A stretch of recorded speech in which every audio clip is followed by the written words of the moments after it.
Zawardo! Tokyo Tomare! Right, I've got 10 seconds. Good evening, everyone. Welcome to OKKO Anime Club. Oh, 5 seconds. Today we're doing the second half of JoJo's Bizarre Adventure Stardust Crusaders. Time has started again.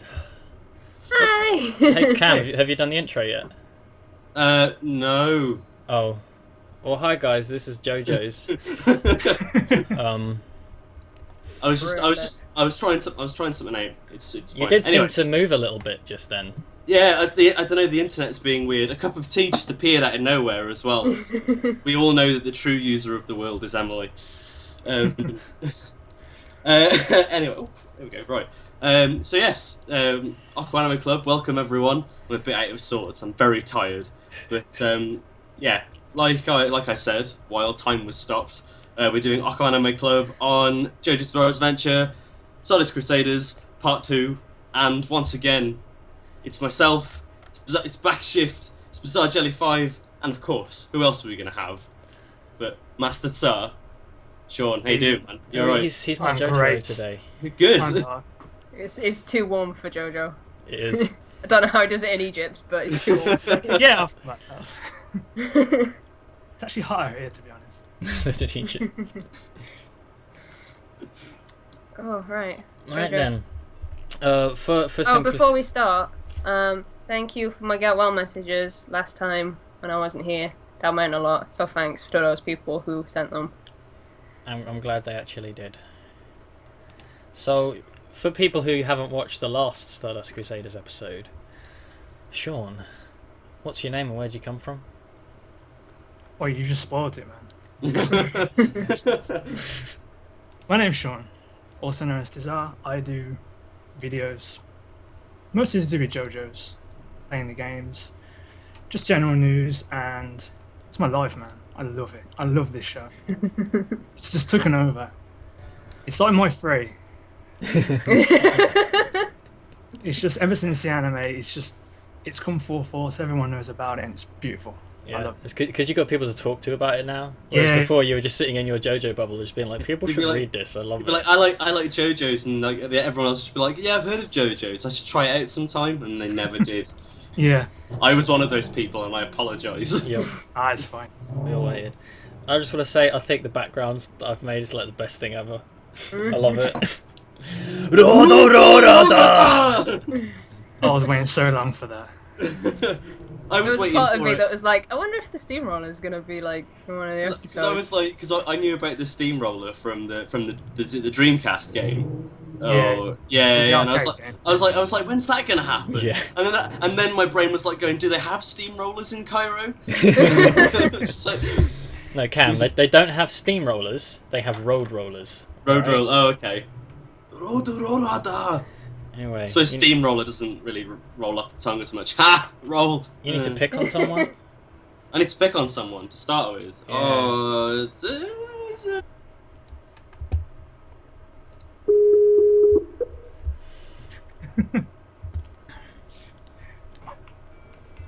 Hello. That's the first time that's happened. Was it your internet? It this was my time? internet. Oh We've my managed to God. go this Wow. many episodes without my internet completely cacking in the middle of things, Oh dear. and it's finally happened. I think. Just At least gonna it was wait. I think we're gonna be live again momentarily. Cool. It should all, sync itself back up. Yeah, it looks like we're good. We're back. I don't need to type that. I can just talk it. But yeah, my internet has this thing where it's like 100% fine, like all the time, until it just collapses, and then it's back again like a minute later. So that's what just happened. The only other time that's happened was immediately after the Build Fighters Try episode, if I remember rightly. Yeah. Well, So- You're I was- moving. I can see you talking, but I can't hear you. I was pointing in this direction, thinking, yeah, man. I'm on my screen. I'm pointing at Ebby. On the actual like backdrop thing, on the actual video, I'm pointing at Ebby. But does Ebby know that I'm pointing at Ebby? Probably I not. thought you were pointing at Sean. I was like, clearly Sean loves it. Okay. Oh man. but I would just like to say that was clearly the work of an enemy stand user. It turned my internet into a child. I think it was. I blame the Oingo Boingo brothers, but that's just me. Anyway, my thoughts on JoJo's is some of it I really, really, really liked, and then other parts I really didn't. and it's sort of like evened out into this I don't really know what I think about it thing. Because like the last 5 or so episodes I thought were awesome. Crunchyroll sort of like ruined it a little bit for me as well, to be honest, because I noticed that. But yeah. I was going to say spoiler alert, but that's fine. Actually, I do want to throw in there and say that because Selena last time didn't realise we did spoilers in this, and someone got spoiled for Log Horizon because we kind of stopped saying spoilers were happening a while ago because we assumed it kind of went to the territory at this point. We need to start disclaimering it. Yeah, then, so don't we? stop watching if you haven't seen all of JoJo's. Oh, and please don't spoil please, anything about Part 4. Yeah. Thanks. Anyway, now that's out of the way.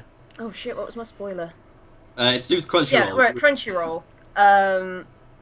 With the episode that Polnareff died, in the thumbnail for the next episode, he was clearly stuck to the roof by sand, and I was like, okay. And I hovered over the episode to click on it so I could, watch it, and it said, "Oh, Polnareff narrowly escaped death." And I'm like, can you not? See, that was like a key moment as well. I somehow managed to like not get done by that. I sort of probably just didn't look at the thumbnail when I clicked on the next episode, so I'm glad that didn't happen. Yeah, but whatever. So I feel like parts of it were spoiled for me. I also, mid last episode that we did about JoJo's, spoiled myself about Kakyoin. Knew that he was gonna die. So like, anyway. That guy. I don't know. Like, some of it I really loved, and some of it I really didn't. Basically. Oingo Boingo Brothers, I'm looking at you.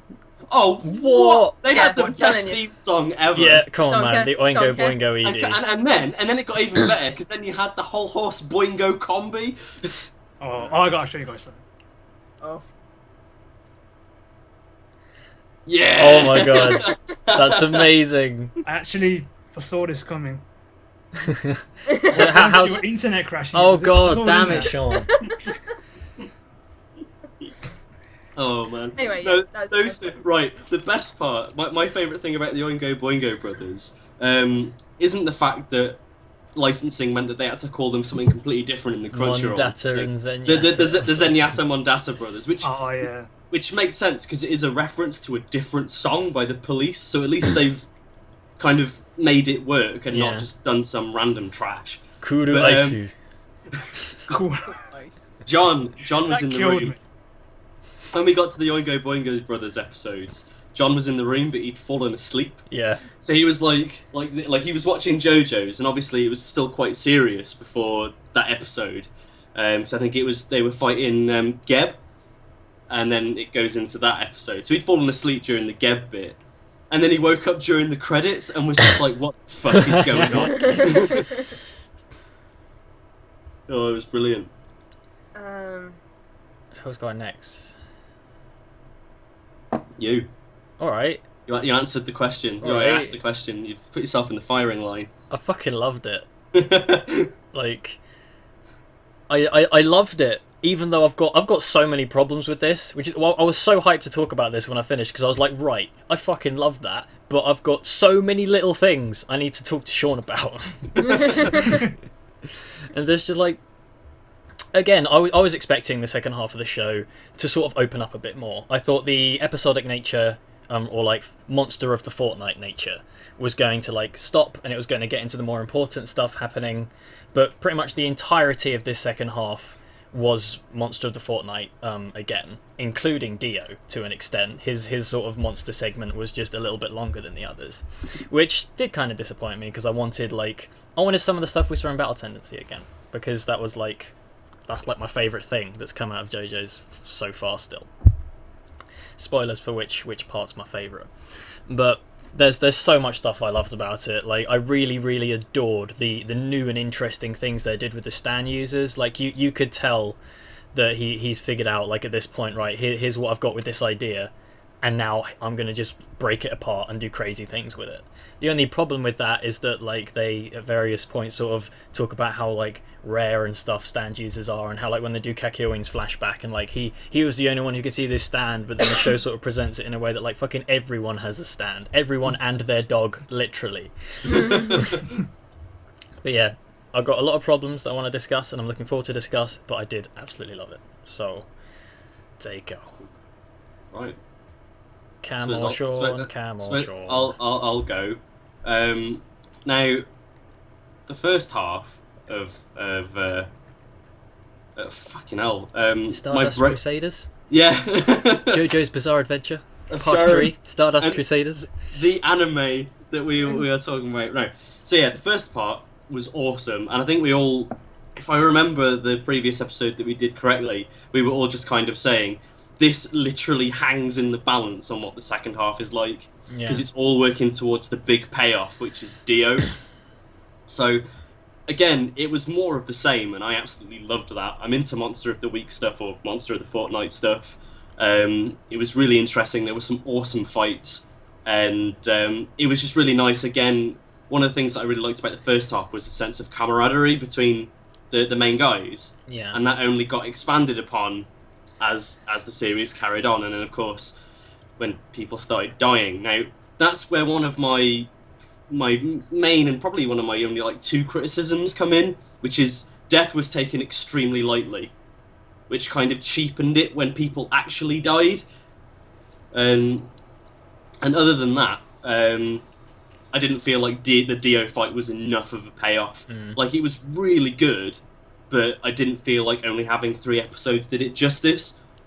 I wanted there to be more of what was going on, and it was more just a case of, this is what the secret of his stand is. How do I sort it? Oh, this is how I sort it. Now I win. Yeah, pretty much. But like I say, it was still absolutely fantastic, and I did just kind of like at the end of the second part, we got that like epilogue, which showed you kind of like led it a little bit into the future, and then went, here's what's coming up next. We didn't get that. The fight ended, then it just ended. Yeah. And that kind of made me that's not really a criticism. That just made me sad. That's just like, where's my diamond is not crash confirmation? God. Exactly. That's what I was gonna say. I think I've been reading up about it, and it's like apparently when it was like, has anything been confirmed yet or not? Not yet, no. No, I was going to say... We can pretty much... It is going to happen. I mean, JoJo's has exploded, and it was just a case of... it hadn't been greenlit when the series was ending. Yeah. So, and obviously... I think they want to see the sales. They want to see the sales of the Blu-rays first. Which are going to be nuts, I'm sure. I mean, Sean's going to buy them all, let's be real. They took out the English subs, I'm still going to get them. Yeah. It's like me with my Gundam Blu-rays. I got that feel with my eventual free Blu-rays. So yeah, absolutely loved it. The entire thing as a whole is absolutely genius. Give me more. Yep. And then Sean, even though we know the answer really, but we is there any point? Well, I'm the black sheep here. I thought it was all wrong. Hey man, you're going to have bits to get hyped about, I'm sure. So it was terrible. Never watching it. Really unfaithful adaptation. Yeah. Really thinking. I'm done. See you guys. Now, it was great. I enjoyed it. It was just as faithful as the first part, and I thought it wasn't too down by the censors. Although there are a few points I would like to see if they're going to be in the Blu-rays or not, because there were some weird cuts during the Dio sections where it's a lot fleshed out. That reminds me of. Am I right in assuming that the reason why Jotaro's smoking was censored is because he's underage? Yeah, we discussed this before. Because we were like, what the hell's going on? Why? Why does he have this beard? even though he's clearly been depicted as stamping out cigarettes before, I was like, no, but stamping out cigarettes gives a positive image because he's saying no. No to cigarettes that I finished with. Yeah, that was that whole. There's that whole macho. Like they don't really smoke for the sake of smoking. They just do it to be macho. There's this whole scene with Polnareff and Jotaro where they're both smoking, just for no reason, just because. Badasses. Yeah. But yeah, there were some really good fights in there that they've done justice to, like the Darby brothers, and the first Vanilla Ice was good. The Vanilla Ice fight was really good. Yeah. I think you mean Cool Ice. I'm sorry, that's copyright. Yeah, you got it wrong. I will never say that. Cool. You can clearly hear them saying Vanilla Ice. Yeah, because it's not like they're saying anything in Japanese. Cool eyes. We all know that Banera means. But it is cool weird because Japanese there are some like clearly copyrighted names that they were fine with saying. I think Yeah, I think some get under it's the more radar. specific ones. Yeah, just 'Cause ones I they think it couldn't. depends sort on. out. Yeah, because I think there are some that are like under a license where like even if you mention them, you have to pay them money. Yeah. So I Can you wonder imagine if they had to do that with Dio? And they called him like Bio. Bino. Bino. That's even more copyrighted. Anyway, shall we kick our way into this and go stand user by stand user? I was gonna say, I assume we just tackle it the same way we tackled the last one. Yep, and we don't have Sean's articles to help us along this time. We need to start. You have we me. should stand user by stand user. Can we start with Iggy? Yeah, Oh yeah. because he like was the introduced first the first arc is about Iggy and Blind Guy. So When Iggy first got introduced, I fucking despised that dog. yep. Thank you. Oh my god. When he first showed up, I was just like, who the fuck is this thing? His face creeped me out because when he wasn't Yeah. doing dog things, he had a human face. He Yeah. literally I said the had a exact human same face. thing. I said the exact same thing, and everyone was like, "Nah, he'll grow on you," and I'm like, "I don't care. He looks Yeah, creepy." but the thing is though, those people were fucking right, and it pisses me off. Yep. I love that dog. Oh my god, why did they take him away from me? Like, And can also- I just say, I didn't give a shit when Avdol died. I didn't give a shit when Kakyoin died.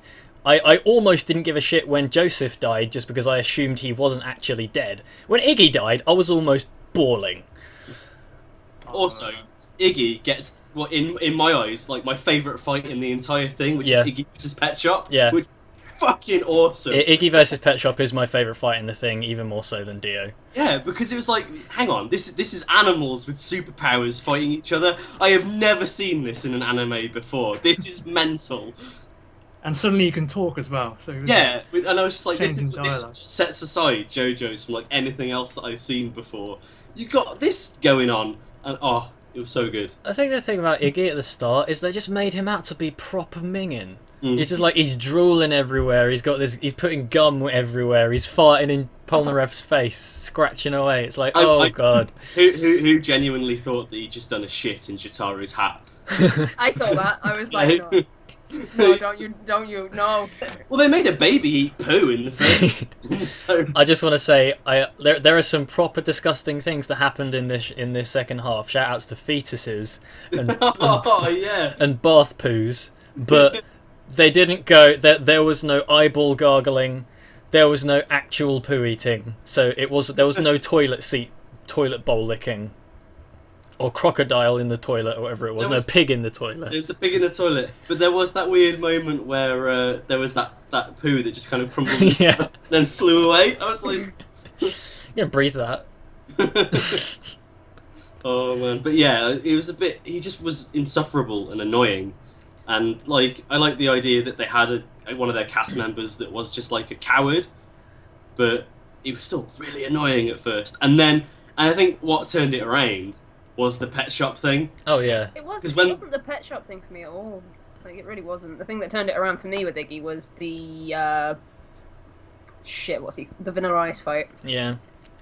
That Oh, was what Took a bit longer it for you. took me ages. Well, I think for me, the reason why it turned me around with the pet shop fight was just because you actually got Iggy's internal dialogue then, and you just got to like how he's selfish, he doesn't really give a shit, but where he's just like, well, I'm not gonna not save a dog lover, and stuff like that. Yeah, I like that bit when he walked away and I was like, he's clearly going to come back. He's Yeah. clearly going to come back. Oh, there he is. He's such a big softie. Yeah. Anyway, the fool, blind man, stick boy, Gebotron. Gebotron. What do we I think wasn't- about this chap? I wasn't that impressed, to be honest, because it was just water. It was just dangerous water. He clawed out Kakyoin's eyes. That was brutal. Yeah, it That was. was fucking weird, because I was like, is this where Kakyoin knows? He's just died in the first episode. Bye, Kakyoin. No, it was an then excuse they- to give him shades later Yeah. on. New So here's the Kakyoin. thing with Turn into Neo. Kakyoin, because I feel like Yeah. I thought that as well. Like, I was like, what are with these Matrix classes? This needs to like not be a thing. But the thing was, they took Kakyoin out of it for so long, but by the time he came back and died, I felt like, well, who really cares anymore? Because he's Yeah. not been in it for ages. Sean probably cared a little bit because Cared. yeah, it's JoJo's character. I cared. It was I was good that upset. one bit he did when he Yeah. played F-Zero. That was Yeah, cool. it made me sad because I was like, well, he's Jotaro's like only friend that was his Yeah. age, and now he's dead. Don't care that he tried to like kill him, but that's ancient history. that Polnareff was did that last as well. season. Like, who gives a fuck? That was like Yeah. episode 2. And he had a freaking maggot head, so it's Yeah. fine. Bless him. You can't be mad at him. Yeah, I guess I thought like having a blind guy was interesting. With like how again this was like where we still get more pictures of like all the different ways that stands can be, and it's just a stand, and this guy's like classic superhero logic of he hasn't got any eyes working, so his hearing is like fucking ridiculous. Stick his cane in the ground. That isn't like stand assisted hearing. That's just him. Stick your cane in the ground. I can hear things and visualize it. And I think that Avdol's feet are really tiny when he throws his rings. Yeah. That was quite good. I think that was one of the just so we know, try if you haven't seen all of JoJo's Stardust Crusaders Part 2, please leave. Just go. So we are going to just spoil the crap out of it. We probably already have by this point. So yeah. I think Geb was one example of a stand user that clearly was a lot more powerful than he allowed himself to be. Yeah. So I just feel like he could have won really easily. A, with what the power was, and B, with how the cast reacted to him. But it was one of those things where they obviously they had a stand that was really powerful, but obviously he couldn't win because he was the first enemy, so they had to kind of dull it down. Yeah. I think to He's be honest. he's also This is- really unlucky, considering he has a water stand and he was in the middle of the desert. Yeah. If he was anywhere else, he would be a lot more effective. But What were you saying, Abby? No, I was just saying. I think my problem with JoJo's as a whole is the fact that like not a lot hangs in the balance for me. Like I'm never like, oh, I wonder who's gonna win, because it's like, well, they're clearly gonna win this fight because it's episode 2. Oh, it's episode 4, so they're clearly gonna win this fight. Yeah, but like, they won the fight at the cost of Kakyoin's eyes. It's true. yeah, I but think by the he got- time he was injured, and I was like, well, what else can they? I think for possibly me, lose? it started like that. Like at the very start of the first season, it was kind of like that. Like, oh, it's monster of the fortnight. Oh, they're gonna win. Never mind. Towards the end of the second season, to me, it got like, well, yeah, they're gonna win, but how much of them is gonna leave? Yeah. It got to the end and you're like, okay, which ones are gonna die? Yeah, like they just got proper battered. It's like Polnareff was able to beat Vanilla Ice, or sorry, Cool Ice. he was missing a massive chunk of his leg. It was just Yeah, that stuff was interesting. Like in the Vanilla Ice fight and the Dio fight, that was cool. But before then, I was just like, oh, they're gonna win. Like clearly, the only time that I thought maybe not was the Pet Shop fight. Because I thought that at that point I was like, well, Iggy's kind of like this inconsequential dog thing at the minute. So I guess. Inconsequential dog And thing. not only is he an inconsequential dog thing, but he is clearly boned at several stages. Yeah. Pun I just intended. realised I didn't tweet this out, so I'm gonna tweet this out. Oh god. Shit, I hadn't reminded anyone. Oops. Well, Goodness. how many viewers have we got without tweeting it? I was 35, like- not bad. I was like dozing until 10 to, so. Oops. Well, thanks for being faithful, guys, and not relying on us tweeting things. See, our fans are awesome. Yeah, they are. more professional. I also just want to say that Geb would have won this fight if he hadn't shot down the helicopter. Yeah, If he they would've- if they didn't know that there was a stand user in the area, he could have just gone just sent think his maybe water he- snake through everyone. I think he assumed that they were on it. If you really think about it, they could have just got a lift to go. Hang on. He would have had to have gotten rid of it, because if it was flying over, he wouldn't have been able to hear anything. yeah. It would have gone. Well, it would have gone way past before. Yeah, but I'm going Anyway. with anime. I'm going with anime logic. It's true. I thought that those like pilots were super fucking suspicious at Yeah, first. weren't yeah. they? Especially one of them where he's just like, Yeah. just put that really weird face. I think know, it's I just- was genuinely just like, whoa. Well, I think it's just the the internal monologue was just thank fuck you're getting rid of this Yeah. dog. like the moment that you tell they're not suspicious is when he tries to root around in the back seat, and they're like, no, he'll get angry. Just make sure you give him coffee flavored chewing gum. I want to try coffee flavoured chewing gum. It sounds weird. Like, It does, doesn't it? And that's why I want to I try wonder it. if it actually caffeinates you, because otherwise, what's the point? Maybe that's Probably why he's just for so like 5 grumpy. seconds. Yeah. Yeah. Maybe that's why he's so grumpy though. He's on a downer. Anyway. So yeah, Iggy, he was shit and really annoying, and then he was great, Yep. and then he died. And everybody cried. I was really But you sad. didn't see me cry. Okay, any more words on this fight, like how it concludes or anything? Or shall we move on to Oingo to Boingo? Can I just sit here? Oingo, Boingo, brothers! Oh, these two made me laugh simply because I think they were pretty much the first example of a stand user besides maybe Hol Horse that were just completely incompetent. Yeah. They were like, yeah, if we go in Monster of the Week, let's liken this to Power Rangers. These guys were Bulk and Skull. You know, I was pretty much. whenever they turned up, and it was just it was great. They had a stand that could tell the future, but clearly didn't know what to do with that power.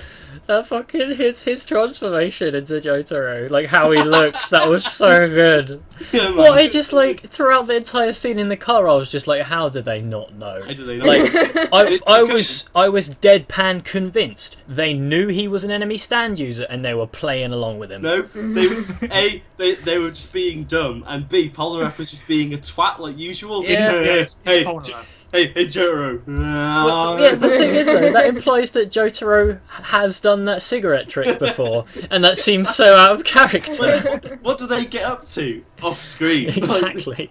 They just have their fag breaks and it's like, hey Jotaro. Yada yada does it. Polnareff and Jotaro spend a lot of their time smoking cigarettes, so maybe it's just something that they randomly decided to do while they were having a fag once. They were just like, hey. I think Sean, I think you need to cosplay Oingo. Oingo Jotaro. It'd be absolutely genius. I see a little person though. Like, Yeah, you do. version of me. You need a little A little Mondata, person to carry around little that Boingo. carry around that book. As well. Cool. Yeah, you already got Yeah. the like your accessory ready. I have a bag of oranges. We'll be sorted. Someone could ask you what's going on with your clothes. They're in the dry cleaners. Yep. But yeah, I enjoyed these episodes just because they were silly and dumb, and that was good. It was Shut like up, Eddie. it was just so much. This was, I would say, the second silliest part of the show.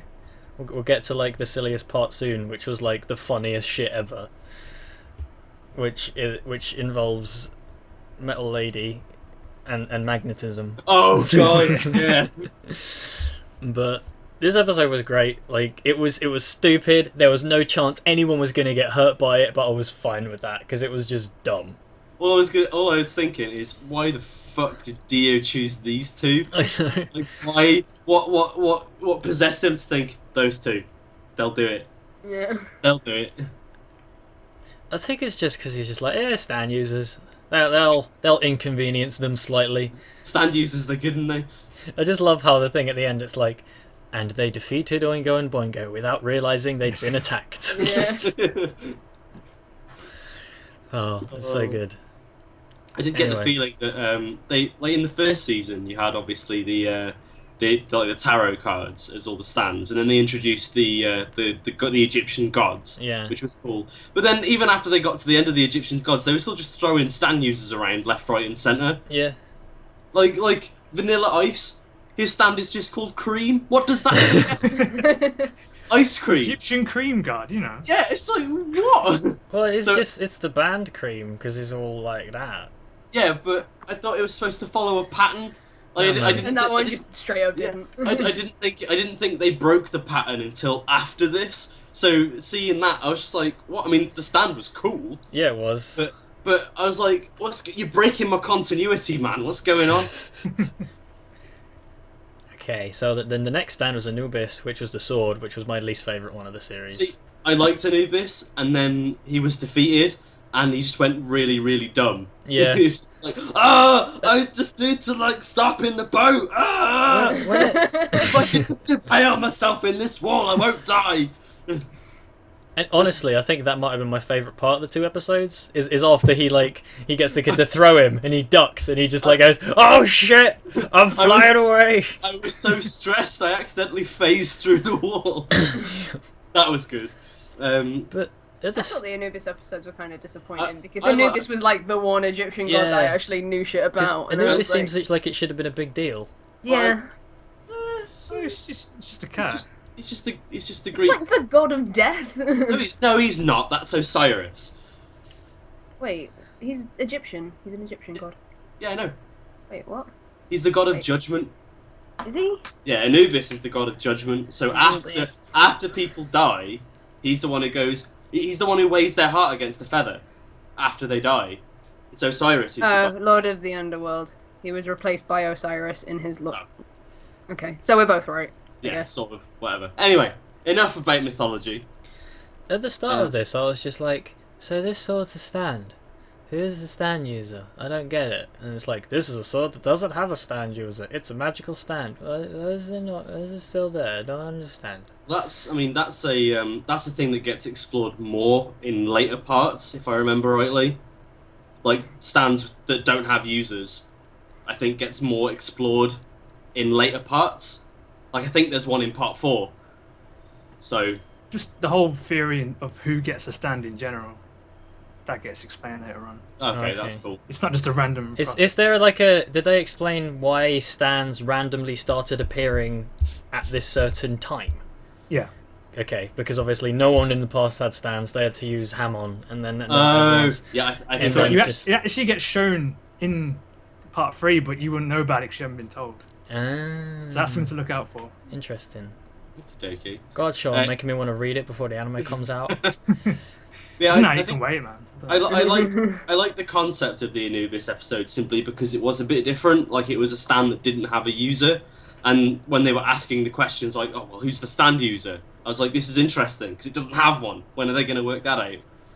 I thought the way that this could have become badass is if, like, it went on for a bit longer and Polnareff, like, legitimately kept that sword. Polnareff, double stand user, Yeah. worked for Dio, for everyone. That would have been awesome, man. Like, when you freaking give Silver Chariot the freaking Anubis sword, and it's like, oh. That was awesome when he did that.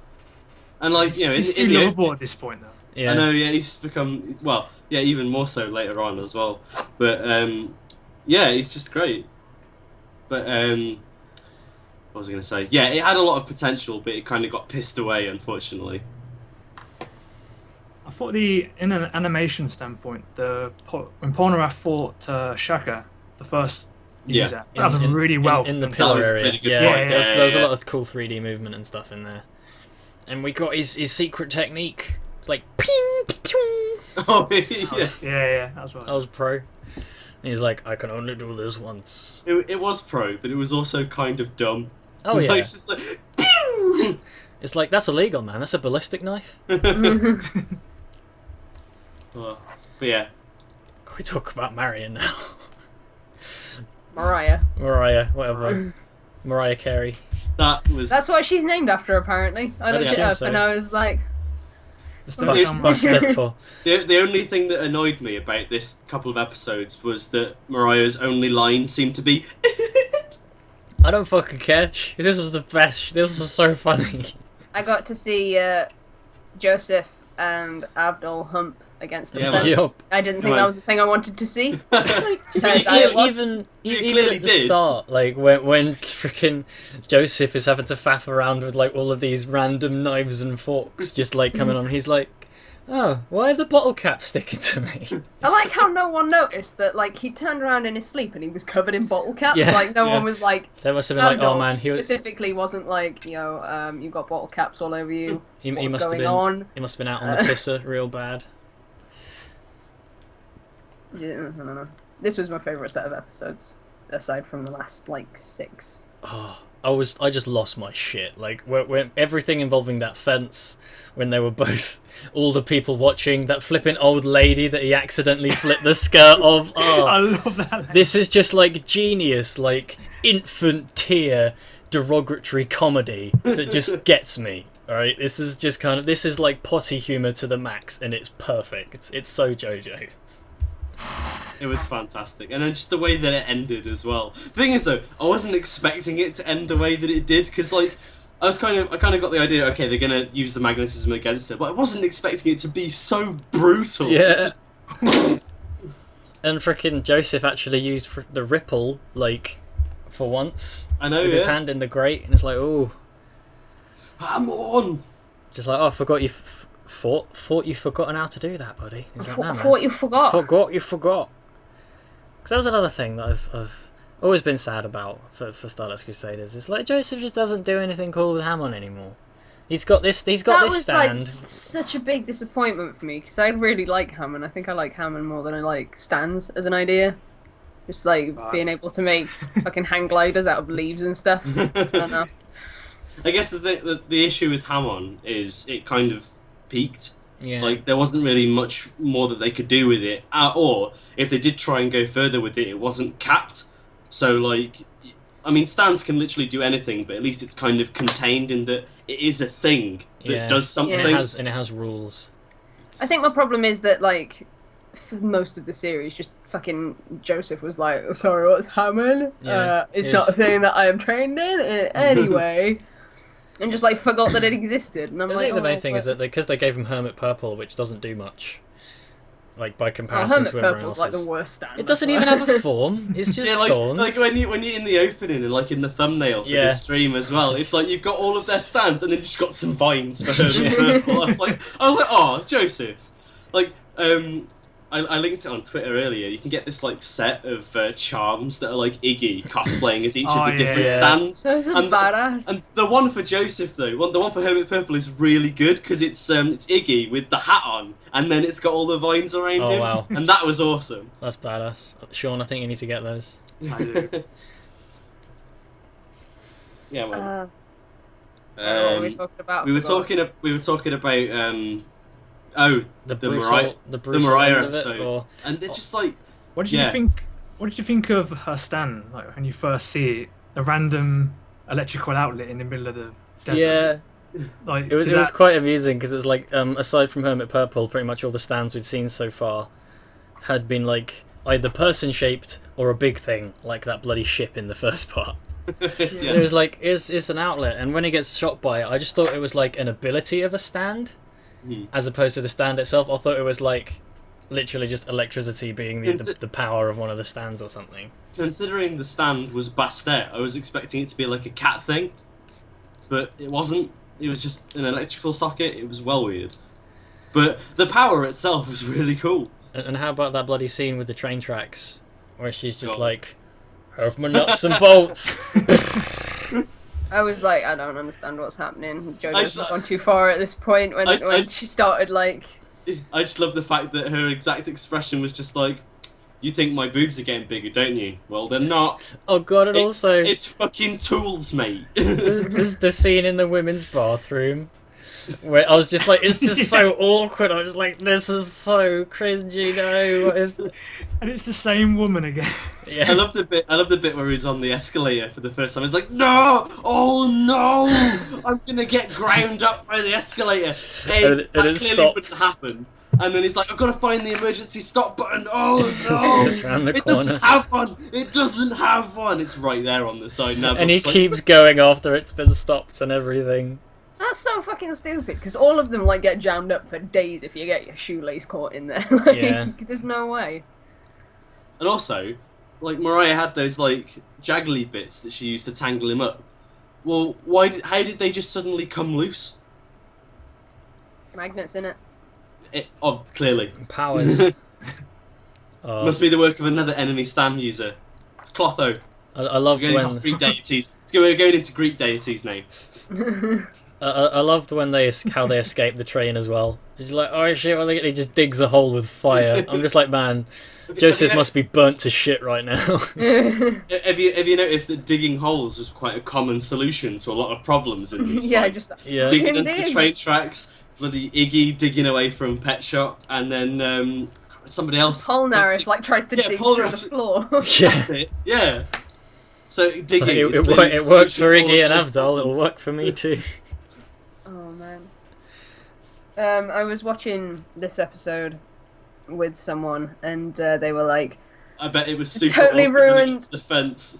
totally ruined my suspension of disbelief a little bit when they were like, yeah, if they'd done that, if they were holding the train track up like that, they would have been crushed or the train would have been derailed. And I'm like, my immersion. Whoa. Joseph could have just used the ham on and Exactly. just been No, He- Hamon doesn't work anymore. Like, not until later. Hamon isn't a thing. Like, No, it doesn't it- exist in JoJo's anymore. Forget about it. It Come on. works. It works off screen. Right? Oh, I did this cool thing with Hamon. He's like, "How did you guys get here?" Hang on. Don't tell Ebby. See, there's a big pile of leaves on the ground over there. We just flew. Didn't bother showing it though.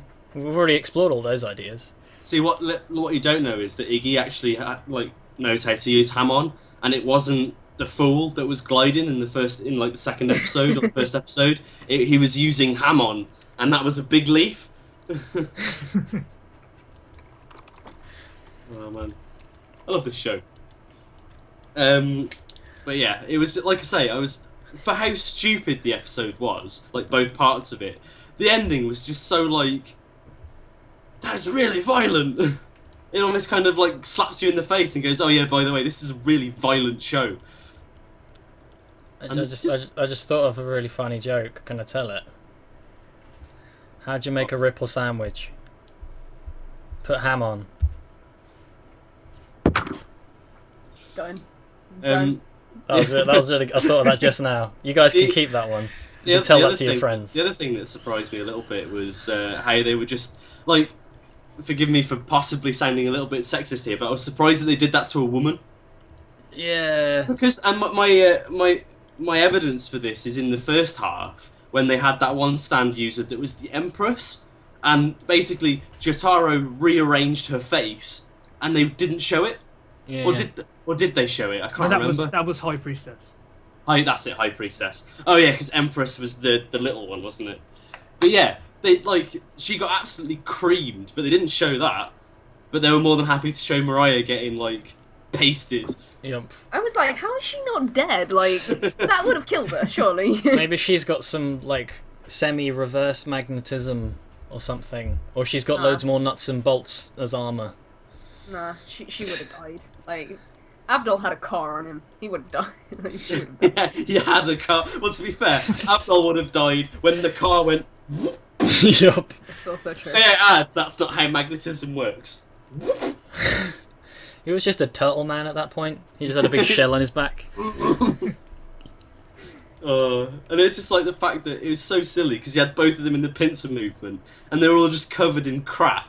And then Joseph's just like, "Aha! It is I that is the victor! Ha ha ha ha! Oh God!" I like how he just had that bit of dog food on his hands. Yep. And they had the classic, they had that pyramid of melon juice cans. Just one more can, and this shall be the tallest melon juice can tower in the world. It's always Oh. that. Wasn't there someone who had a wedding ring as well? Engaged? Yeah, he just proposing. Pyong. And that's where gold isn't even magnetic. Clearly made out of magnets. Like, It's magic magnetism. yeah, man. Come on. But yeah, it was that was good. It was funny. I was a bit like I say, Mariah herself kind of annoyed me a little bit just with her demeanor, but it was funny enough that I didn't care by the end. So, Alessi, Oh. baby Polnareff.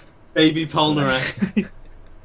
Yeah, I want to hear your guys' thoughts about Alessi, actually. Alessi as a character was like a right fucking weirdo. He really was. I just didn't see the relevance of him having bells on his hair. I was like, shouldn't they have given the bells to the blind one? Yeah, he was really creepy.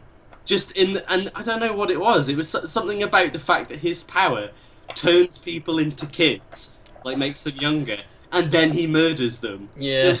And then the whole thing of part of the reason why he does that is because he's scared of adults, other adults. It was just so it was really seedy and it just made me feel really uncomfortable. He was a right weirdo. It's alright though, because He- Polnareff got some action. Yep. He, in a way, reminded me of not Ryder. Caster. Caster from Fate Zero. When he was like being nice to the kid, I was like, he's gonna kick the shit out of that kid. He's gonna fucking kill that kid. Like, it's gonna be that moment. Just with less Cthulhu. Yeah. But yeah, it was just, I don't know, this couple of episodes genuinely creeped me out. And I wonder if part of it was just because obviously they turned Polnareff into a kid. So it kind of forces you into that position where what would you do if you were like a 5-year-old child and there's this guy who wants to kill you and he's got crazy shadow powers. Yep. And you've got to look after a fetus at the same time. And I don't really think Oh, in my sorry, life I was expecting to see Polnareff's little Winky. Someone said in chat, it's Otobus actually, it would have been fantastic if it was Joseph and Abdul that fought him, young Joseph from part 3. Oh my god, that'd be amazing. Oh yeah, that actually happens in the game. Oh, that would have been fucking awesome. Oh, dude. Oh, so literally, the thing happens. So young Joseph comes back. That would be so cool. He just touches the stand, and then he like youngins down into like prior Joseph with it's a farly exceeded Hammond powers and just wrecks him. Oh, that would have been amazing. He just whips out a pair of clackers, and he's like, "Yeah, boy." Also, how adorable was Silver Chariot? Oh. Baby Silver Chariot with his little bent thing. Oh, it was so good. I think my favourite thing about these 2 episodes was Polnareff at the end. Because it's like Polnareff not being a goof. And because he could have just been like, yeah, you know me, I saw your boobies. But instead he was just like... And you've seen my willy, we've basically had sex. Yep. I motorboated you and all that shit. But he's just like, no, you don't know who I am. His internal monologue at that time was brilliant as well. Like when he's there and he's just like, I feel like something amazing is happening, but I don't know why. Yeah. I really... the perspective thing, that when he was turning into a kid, where like his voice is clearly like a child's voice, and then you get to like see from his perspective how he reacted to like being a kid again, or whatever. That was interesting. I thought that was really well done. Alan said the same thing. Yes. But I think it went on a little bit too long. So I was like, okay, I get it. He's a kid. He's small now. Okay, I got it. Why did the fetus make noise? Yeah, that was creepy as fuck. Like, and the thing is though, it didn't even make a creepy noise. It made like a fucking adorable as fuck little noise. And I was like, they shouldn't be trying to make a fetus cute. Like, That's cute fetus. Well, they wanted you to feel bad for it. I already felt bad for her. We knew she's wonderful. She gave him a bath and everything. Poor lady. Can you imagine if Polnareff turned around and went, yeah, you know me, I did a shit in your bath. and I wrecked your house, broke your window, like all that shit. She wakes up and goes, was that a dream? Her house is clearly trashed. Must have been a dream. That young boy fought to save me. I remember, something's going on. Oh, but yeah, it was like, that was a really good couple of episodes. Like, I think you're right, Ebby. I think it went on a little bit too long, but I did like the ending when Jotaro got turned into a kid, and he was just like, he's just the same. Yeah, that was badass. See, part of me was expecting, because from all we know about Jotaro's past is Holly going, he used to be such a nice boy. So I was expecting him to get aged down and then just turn into a normal kid, but no. So now Didn't you remember the fact you found him in prison? Yeah. But no, it just made me think, like, well, was Holly saying that he was a nice kid, just her thinking that? Oh yeah, this is mum logic. Like, but like, you see that photograph, and he's like, he's not muscular in any way. He just looks normal, and then. Well, we don't know if he was muscular when he was young, like when he transformed then, just because he had all the clothing that made him look muscular. Yeah. And they've got to have some sort of foam shoulder pads in those jackets and shit. Have you noticed that there's just a very specific way that shoulders are drawn on males in this show? It's so always like weird. Like tires. And that like and the sort of ab slope that's got the shading on it. That's just a very angular slant, and it's just like, oh, it's a bit funky. Yeah. Can we move on though? Who was next? Darby's a gambler. These were so good. Yes. Oh my god. I think out of Darby Senior and Darby Senior and Darby Junior, they're not father and son. Like older and younger. I think the older was my favourite of the episodes. I think part of it was because I went into it thinking it's going to be an episode about fucking gambling. This is going to be well boring, and I was so wrong. Yep. Oh yeah, dude. Because the way they ease you into it is just like, yeah, it's the cat. And it's like, alright, Polnareff. Oh, Polnareff's gone, being a dummy. And then it sort of really deepens it. Like the thing with Joseph and the whiskey. And it was like, how the fuck do you make a game of dropping coins into a glass of whiskey fun? Well, they did it. I love how melty chocolate, everything. Melty chocolate. I love the fact that it just reminded you of how much of a scumbag Joseph was, though, but in all the right ways. Like he's like, he gets this game. He's like, I'm gonna cheat. I don't care. I'm just gonna cheat. Man, who's got the siren that's going? one of the moments where It's you guys can complain about that if you want. Because when Joseph's playing the water pressure game, Yeah. he could have easily used Haman to hold the water level. Well, So that if you would want have, to, and I'm not that, sure. that would have been really visually obvious, though, wouldn't it? Well, it depends if normal people can actually see the sparks. True. But that's always been like a bit of a. Maybe stand users can see the sparks. I just assumed that Maybe like it should have just hammered him in the face, and then everything would have been. Oh, fine. that bit where Jotaro caught Darby cheating and just straight up broke his finger. Yeah. It's like none of that. I was like, oh, this guy. But yeah, it was really really good, and like the whole. Just the whole way that they got out of it as well. Just Jotaro betting everything, and then just straight up going, yeah, I bet Kakyo in Seoul as well. Yeah. Oh, and my mom. Yeah, it was everything. Just, oh. Like the thing is, like that's the closest in the entire show that they all get to being wiped the fuck out, and it's just because Jotaro is just like poker face god. Like everything he does, where he gets the drink, all of that stuff, and he's just like, "How'd you get that drink? I didn't notice that. What if he chose the cards? Oh my god!" And it's just not only is it a drink, it's a freaking blue ass yeah, cocktail. like the least Jotaro drink ever that you just wouldn't expect to see him with. And I loved I loved Avdol throughout it as well, because he's just like going, okay, you can have my soul too. Oh. It's like, what are you doing? Ah! Stop! And the way they did it, where the guy breaks down, Yeah. and like everyone, and where he's like reveal everyone in the shop is in on it, and how he's just like going, ugh, and how he like ages and just turns to nothing.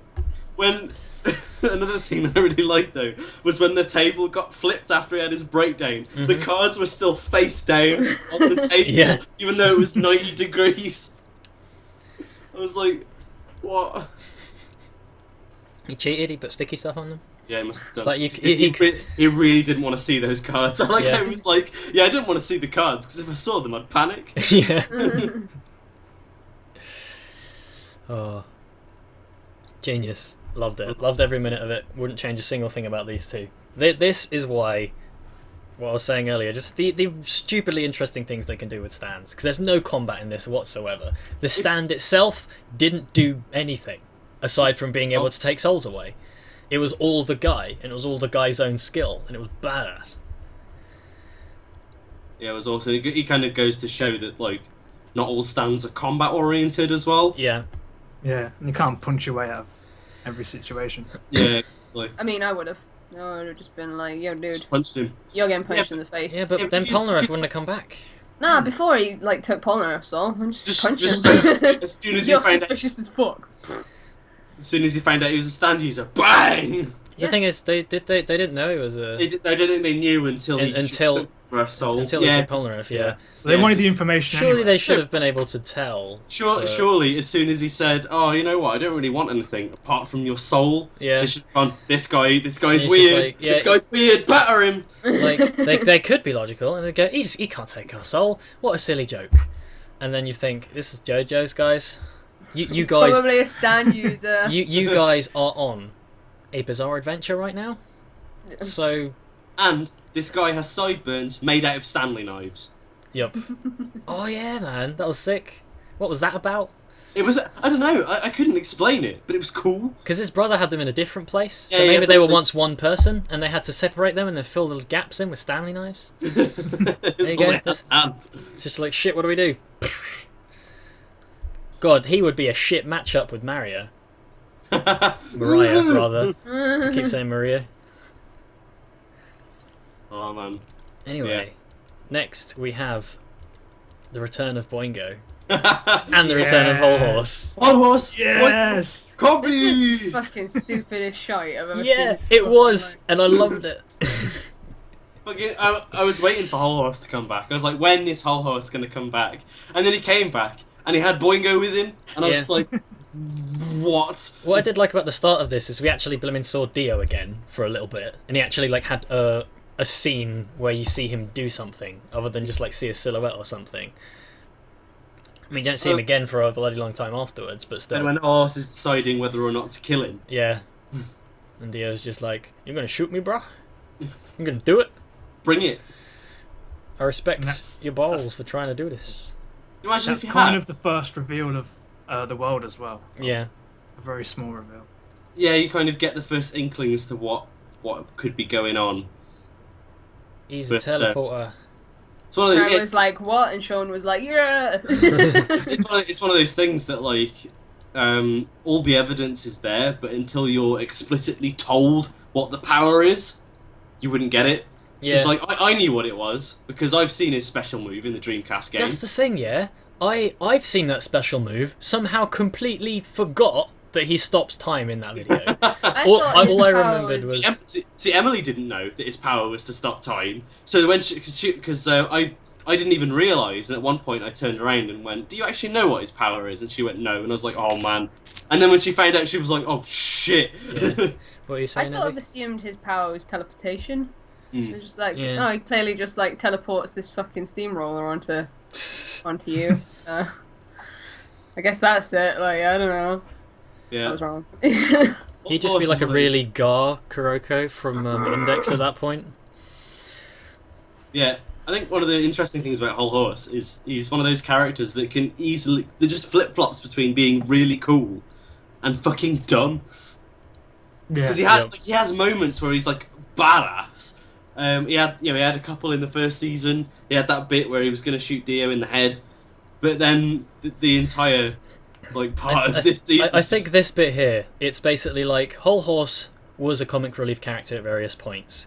We team him up with fucking Boingo, like guy from that episode where literally nothing serious happened and all the silly things went down. Not only do we team him up with Boingo, we make him kidnap Boingo and force him to team up with him. I think there were plans like really early on for him to actually join the Joestars. That would I have been wouldn't, pro. I wouldn't be surprised because he looked similar in design, and Yeah, part of me was wondering, is he going to turn good or at least work with them at some point? he did seem a little more righteous than some of the other, because he was never blindly following Dio. He was just doing it for greed. That would have made that scene a lot more powerful as well. Yeah. Where he meets up with Dio. But, Alternate ending. Whole horse saves the day. Hol Horse beats Dio. Oh, my gun can stop time. Ah. But the actual plot itself, I just find it so fun. The ridiculous things that have to happen. The bit where he's trying to get the pipe open and just how like desperate he is. And And then even just- before that, where he sticks his fingers in his nose, that's the best cliffhanger ever. because that makes him sneeze. Which, And then Polnareff's just like, I don't know, man. He stuck his fingers up my nose. It was well weird. oh yeah, I just realised the entire first episode was the meeting up with Dio, them sort of dithering for ages, ends with him with his fingers up his nose, like nothing happened that The episode. cliffhanger is him doing that. He kicked a lady. Oh Oh, yeah. he kicked the lady in the back. That was hilarious. I Saved never her hit life. I never hit a woman. I love the fact that he's just kind of sitting there like, I'm not gonna kick her. I'm not gonna kick her. I'm not gonna kick her. Oh, bugger it! And at the start of the second episode, we get to see how good Polnareff's tongue is. Turning into an arrow. Yeah. He literally turned into an arrow. He's a squid now. He's He's an arrow tongue now. Oh, that didn't work. Yeah, the whole plot and everything they did with the book, it was great. Because you just like, it was like, how are they going to make them fail? Because they're going to fail, but they're going to fail in the most spectacularly silly way. And in the end... I liked it where the bullets came through the book. Because I was like, bullets are going to come through the book, and then they did, and I was like, yeah! Oh. Oh, Good. right, okay. That all makes sense now. I must What? have missed that bit where the bullets came through the book. Maybe I was distracted or something. Because I never understood, like, well, why does it show Jotaro with, like, holes in him? But that, yeah, like that the makes, places where he had the holes that come through the book. And that makes sense now. Oh, there we go. See, you have to pay attention with these things. Mm-hmm. Especially in Oingo Boingo episodes. Absolutely. And Boingo should have paid more attention as well. Yeah, man. And then we got the updated ending with the Hol Horse Boingo Yeah. comp, which I was just like, this is brilliant. I was like, I missed this, and it's back. Brilliant. But And next... then hang on, we got to talk about Boingo at the end, where Boingo like where he has a change of heart, and he's like, oh, you know what? Maybe I can use this for good. Maybe I could be a force for good and help people, and people will like me. I'm gonna go find my brother. We're gonna get sorted out, and we'll do this. And then he just gets fucking mauled by Iggy. Yeah. And he's like, oh well, Like an never asshole mind. dog. And he kicked a box at him, to be He That's did true. kick the box in. Okay. Let's move on. It's fucking pet shop time. Yes, That fucking bird. Oh, God. I want one. What? He You want does. a pet shop? Why? He's so cool. He's fucking Like, terrifying. He's evil, and he was like malicious and horrible. But look at him. I like birds. Okay, birds are cool animals. So him with his silly hat on and his like stare, and he was cool. He was so You never cool. have guests, though. Yeah, True. he'd It fucking would be shoot like- massive glaciers at them. However, in this bloody heat, he'd be perfect. It's just like, Yo, it's like, yo, yo. I'd be like, yo, Yes. yo, pet shop, get your Horus on, yeah. But I love this. I think actually this was my favourite fight in the entire Yeah, thing. it was my Because favourite fight. It's the point for me where Iggy, like, I realised how much I liked Iggy, even though I didn't before. And I think part and parcel of that was kind of like the interactions that he had with Polnareff. Because it was one of those things where it was like, well, he's a dick to Polnareff, but they clearly like each other Yeah. in a weird way. It's one of those things. And then and this fight was so brutal as well. Like, just in like on the same level as other like human on human fights, and I just wasn't expecting it at all with a pair of animals, like I mentioned earlier. Like, you don't get this kind of stuff. It was pretty terrifying. Like even from the start, they were doing like when he freaking murders the other dog. Yeah. When the beggar guy who puts a suit on, which was awesome by the way. when he gets that massive thing stabbed through him, like the size of a car, and it's like, oh god. And just like I just loved hearing Iggy's internal dialogue, because it's just like, hey, he's got a voice. Like Emily was saying all like through it ever since Iggy got turned up. She's like, I swear he talks. Like, I swear I've seen him, like, talk. Like, when is he gonna start talking? I was like, he's not gonna talk. He's a fucking dog. This ain't no Disney And then- shit, mate. And then I had egg on my face. I thought he was going to talk through his stand. Like, Yeah, I thought that his would've made stand was going to sense. figure out a way to talk or whatever. That was my prediction. I was wrong. But I did think he would talk at some point. Yeah, Well, no, he can talk to us. He can't talk to yeah, anyone else. He He talks tries to to talk to the himself. kid, and it just comes out as wolves. yeah. Is it Avdol that's able to sort of? No, it was Kakyoin that can actually kind of understand him when he barks, though. Yeah. I I don't think- understand how, because Kikyoin met him like what, I twice? think They that's both kind of- had speedwagon operations. I think it was more just the case of it was like Skippy. What's that, Skippy? You want us to go to Dio's house? To- Dio to- wants us to come over play Sega with Darby. That was it. But yeah, and I think it was just the cool thing about this fight was the whole has he won, hasn't he won thing, where you'd get a bit where Pet Shop would get the upper hand, Yeah. Iggy would go down, and Pet Shop would be like, yeah man, I won, best Thing is, bird. as And then Iggy'd opposed- be like, no. And it'd just keep flip-flopping between the two. Go on. As opposed to with a lot of the other stand user fights, where it's basically like they try a thing, they find out a thing, they lose a bit, they go back, a different one of them tries something until Jotaro saves the day. In this, it was just a brutal back and forth, non-stop, through so many different places, so many different points where it seemed like it was over for Iggy, until it goes all the way through. You think he's escaped, you've got this brief moment of respite, it's like, oh shit, here comes the bird. Oh, I was not fucking exhausting to watch. Yeah, I was it like, was. It was. Oh my God. I was like sitting up. My heart was racing. Iggy loses his fucking paw. I was not expecting that at all. That was brutal. I love the fact that you went, oh, I should get the Speedwagon Foundation to make me a robot one. It'll be fine. It's like auto mail. He's like the freaking dog from FMA. I'd like to point out he never got that. Yeah. Oh. I know. You Just to should make you have. sad. Aww. And just to make you sad. Iggy. Iggy. Oh my god. It's good to point out that this was when Iggy's face made the full transformation to the human. Yeah, I noticed. Yeah. I noticed that you know, It's when they 'cause had he- that like flashback of like all the Iggy moments. I was like, did he really look like that? Because he looks like a dog instead of a person. It's really weird. Yeah. Yeah, it was. I think it's yeah, because when they actually he have him speak, they had to. Yeah, you had to actually start talking, and it's just it was weird. I think But- sorry, you go.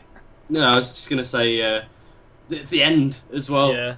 Just, My favourite part of the fight is when he bites Pet Shop's beak, because that's just like, oh man, that looks painful. I'm not a bird, but that would hurt. And it was badass. He just shot himself through, and I loved how he was saved by the kid at the end. yeah. It's like that's karma. That is. Come full circle. Yeah. But that fight was so good. There's nothing quite. I think that's the thing. I think it was just the fact that it was 2 episodes of. Was it 2 episodes? Yeah, it was. Well, It it was was like 2 an episode and a episodes, half, wasn't it? Yeah. Of just pure brutality, and that's all it was. Which I And it- suppose is quite a good allegory to like actual animal Yeah. fighting. And it's the Yeah. kind of action that this is the only place I could see that. Mm. I could never see a flipping bird shooting ice versus a frickin' dog with a bloody wheeled sand machine doing all this crazy shit in any other show. Like, this is why I watch this. This is what I came Not until for. like Pokemon or something. Many years later. Pokemon Extreme. Right, any other thoughts? Just that it was amazing, and Yeah. want to watch it again. I do. hate Pet Shop. Yeah, Pet Shop's gross. I don't know what you're talking about, Cam. I love it. I think it's Hey. brilliant. I'd like to say that Kinross mentioned in the chat that if you had Pet Shop as a pet, he would poo on your figures. Probably eat my figures or destroy them. You know, Probably freeze eat them. you. Probably kill me. Yeah. I'm not Dio, so you know. Well- I did stop time earlier, but Just cosplay as Theo when he's around, and he just look at you with those eyes. no, I'm Like, gonna like when he was looking at Iggy, and he's just like, he knows. That's the thing. Like, they managed to characterize Pet Shop so well with just facial expressions on a bird. that smirk. And the That smirk, yeah, the Yeah. smirk. And Iggy's just like, did I just see a bird smirk? Yeah. What? Oh, love it. Weird stuff, man. And when Iggy was pretending to be a dog, which sounds so funny. I'm a stupid dog, and I like the bit where he was like, "No, he clearly knows that I'm a stand user, but I've put so much effort into pretending that I'm stupid. I have to take it home." Oh. Right. No. Next 2 episodes is Darby's a player. The other Yeah. Darby. I Yes. didn't like these ones I was- all. What? Yeah, right. Sorry, but, Sean. the thing I liked about this one, there were two bits that I liked about this episode or these episodes the most. The first bit was select your curve. Yeah, select your curve. Oh, that's a baseball. That was so good. Just the fact I was like, They weren't even like, that's not even English. That's them obviously trying to make it sound stupid. Exactly. That was the best. Baseball. Oh, that's a baseball. It's almost like Christopher Walken was born in Japan trying to be English. So good. Oh, baseball. Select your curve. Oh, I loved it. Oh, yeah, thing- what was it? Jaguars. Jaggers. The I thing did with this Jaggers. though is Dragons. I guess I just didn't get why they needed to even challenge him at all. Because I mean, after they beat him, they just leave. Like, they didn't get anything from him. He didn't have anything. All he had initially is like, yeah, I've got a little thing on Jotaro's arm. I'm gonna do about it. It's kind of a joint thing. Did you notice that they like got teleported into that other world, and they were like, "Is this your stand that's done this?" And he was like, "No." He was like, "Well, whose stand is doing it?" It's like, "I'm not gonna tell you." And my brain can only kind of think, was that was that Vanilla Ice's stand? That was it was the guy that was stuck in the wall that died instantly. A literal pillar man. Yeah, literal pillar man. Yeah, He's got the weirdest name change, that guy. I don't know. Wait, what's his actual name? Sorry. His name's Kenny G. But they called him Billy. They called him Billy. They call him Billy Jean, which seems even more copyrighted. I don't know. Maybe that's a Crunchyroll thing. I'm not sure. I wonder if it's got. I wonder if it's got something to do with referencing actual people. Maybe that's why they couldn't use Vanilla Ice, because he's an actual person. But then Dio. Kenny G is an actual person, though, isn't he? Or is it just a mod? Yeah. That's what I mean. Maybe they can't reference people who are artists and like. Oh, can I just have this moment before I forget about it? Sorry. They made a Weird Al Yankovic reference in the last episode. Yeah, they did. I was like, what? I was just like, huh? He loves it. That's that scene I really want to talk about in detail, because that bit was amazing. We'll get to that later. Yeah, Darby the player. Like, I think for me, the reason why I didn't like it that much was just because, like, I was like, okay, Darby the Gambler was so fucking good, right? I've had Darby the Gambler, which was up to that point my favourite part, and I just had fucking Iggy fighting a bird, and it was amazing. What are you going to give me? And it was video games, and I don't know. Thought this was one of the more predictable fights. What's wrong with that? It was like, oh, I can't read his movements. It's because he's taken his hair hat off. Yes. And I was just like, no. Joseph somehow playing this game. Like, Yeah. that's the way. I like the fact that it's just like, I've never played a video game in my life. What I also It's baseball, in it. Why the hell? Like, this is a really silly nitpick, but it bothered me a little bit. Was that when they did the baseball game, it wasn't in CGI? It felt strange to me.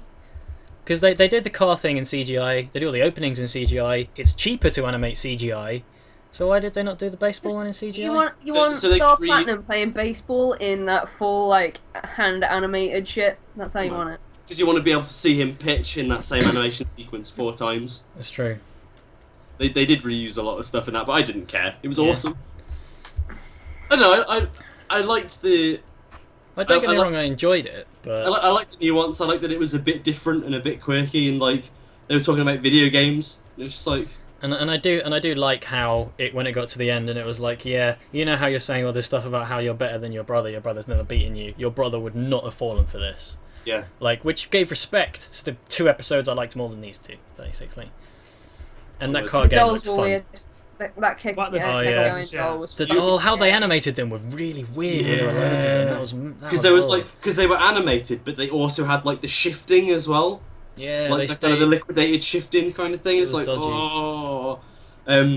I just like the bit where he's like, "You're gonna punch me, aren't you?" Yes. Are you gonna punch me with your left arm? No. Oh, yeah. No. Are you gonna punch me with your right arm? No. You're gonna punch me with both arms, aren't you? Yes. You're gonna do the aura thing, aren't you? That was so good. I love self-referential humour like that.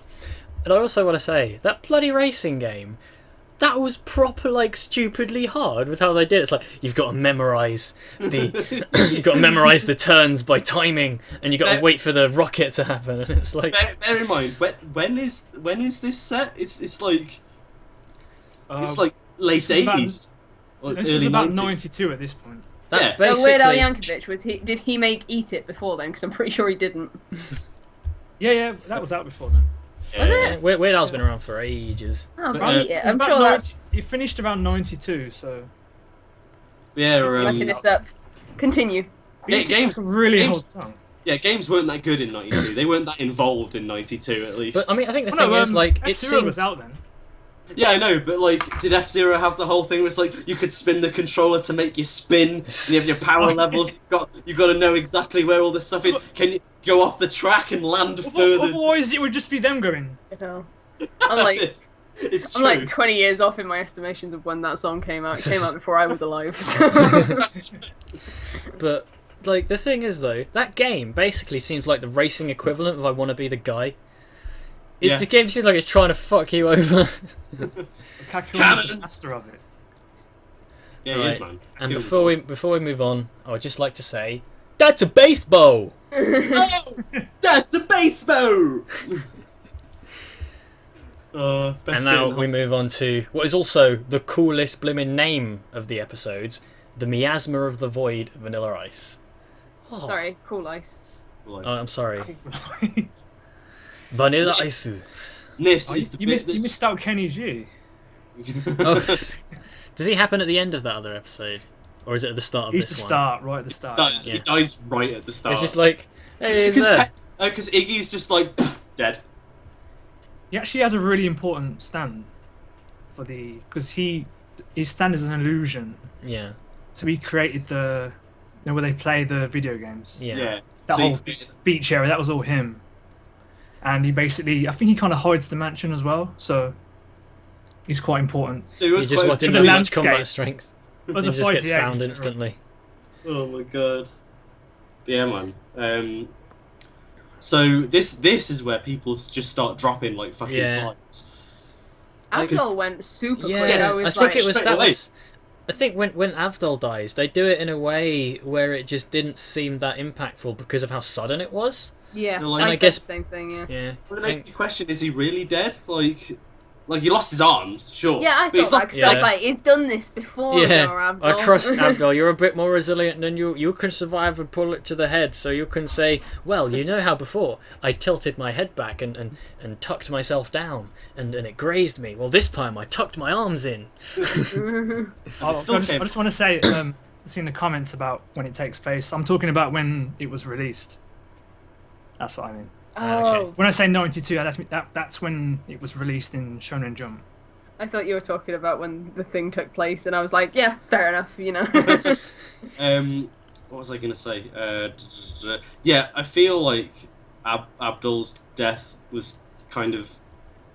It didn't impact me that much because he'd already died. He'd already died, but we'd already been through that.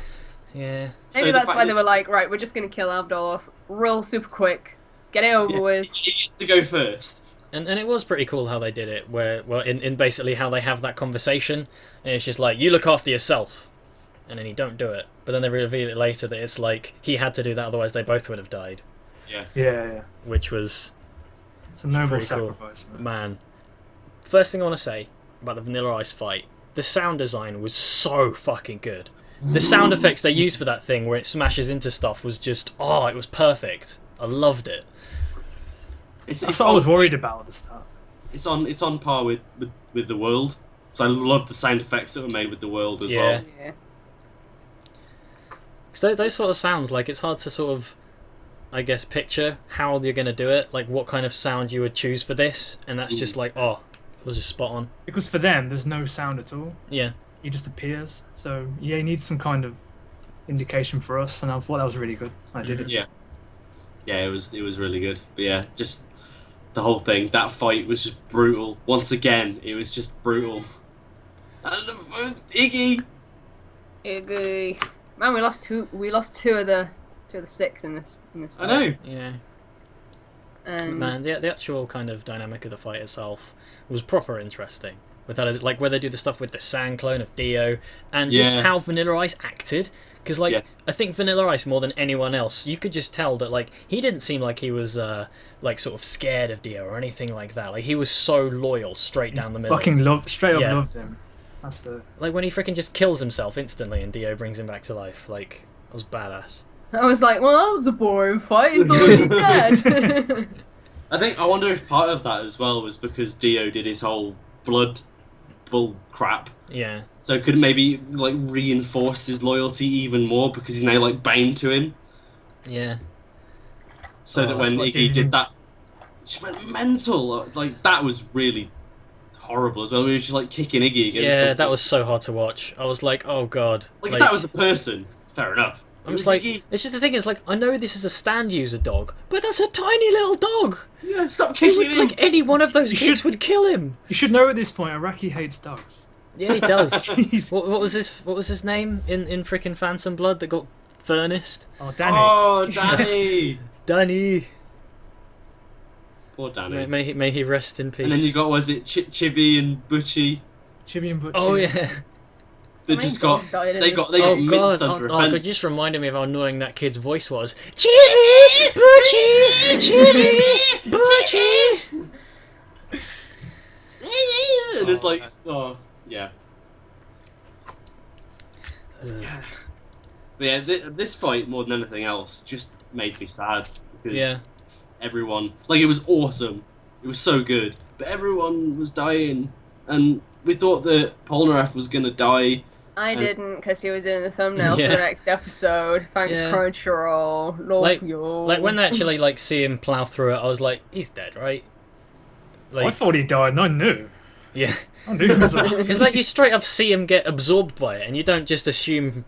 I guess like it was. I somehow didn't just assume sand clone because it's Iggy. you didn't think that Iggy was Gara, but yeah. I mean, even though he had done a sand clone in the prior episode, and that could have easily been a thing that happened, it just didn't seem like it could have, so it caught me by surprise. I guess your brain just doesn't, because everything's happening so quickly. There was a lot happening in these episodes. It was like it was completely non-stop. And it's just because like Vanilla Ice was so relentless in his assault as well. Like, he did not give them a break. He was always there, always like threatening them. And that was like, I think that kind of tapped into what made the Pet Shop fight so good as well, because there was never any downtime. Pet Shop was always a threat, like always right there in Iggy's face. Oh, and when Avdol and Iggy float away in the cloud, when Iggy actually kicks the bucket, I was when like, you were telling me, like, I've got this layout for the episode, and it's a bit of a spoiler, so I can't show it to you until the day. I thought, what, is it like Avdol and Iggy as clouds? Because I don't want that. That'd be a bit too much of a spoiler. Like if someone just clicked on the screen. Yeah. You could just have Joseph in there as well. Yeah. And Kakyo in. Just have all and of them. Kakyo in. Just do like the thing, the eye catch from right at the end where they're just in the sky. It's just Joseph and Jotaro walk in there. Oh my god. But yeah, this is when like it started to kind of shock me, because the whole, like, when Avdol was like got killed, I was like, is he really dead? They've done this before. Is he really dead? And it wasn't until after they beat Vanilla Ice and their like souls were released and they went up to the sky, I was like, oh shit, they're actually dead. Yeah, like but when Avdol initially got wrecked, even though I was like, okay, he probably is dead, it didn't really affect me.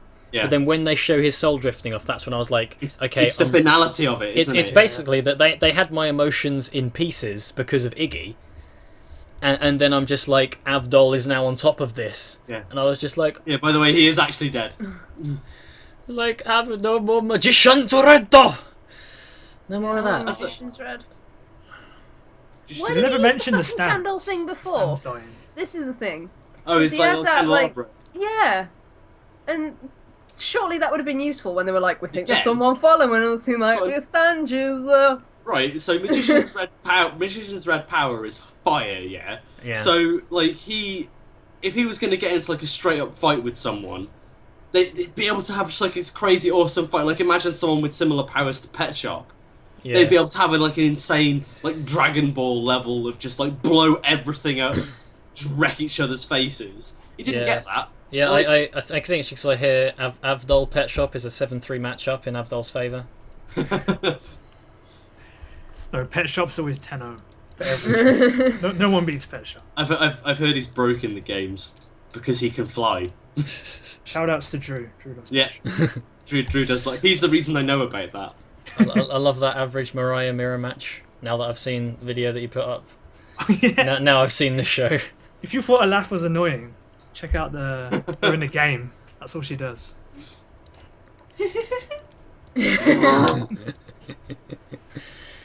But anyway, so now we get Polnareff coming face to face with Dio, and it's like, right, it's fucking go time. And he's walking. No fucking clue what was going on. He's walking down the steps. He's walking down the steps. I was just like, is this aura or something? Like, is this like his menacing presence is wrecking him? Because I'm just like, wow, Dio's scary. Holy shit! Look what's happening.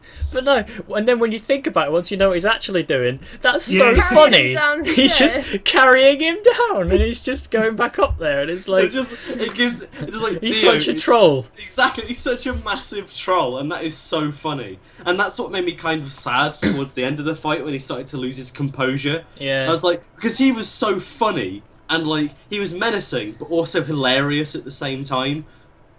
And I was just like, because he basically epitomised a JoJo's character. So he was the same as everyone else, just evil. Because he had the same sort of sense of humour, the level of power, all this kind of thing. And then he kind of lost it all. But that was inevitable, really.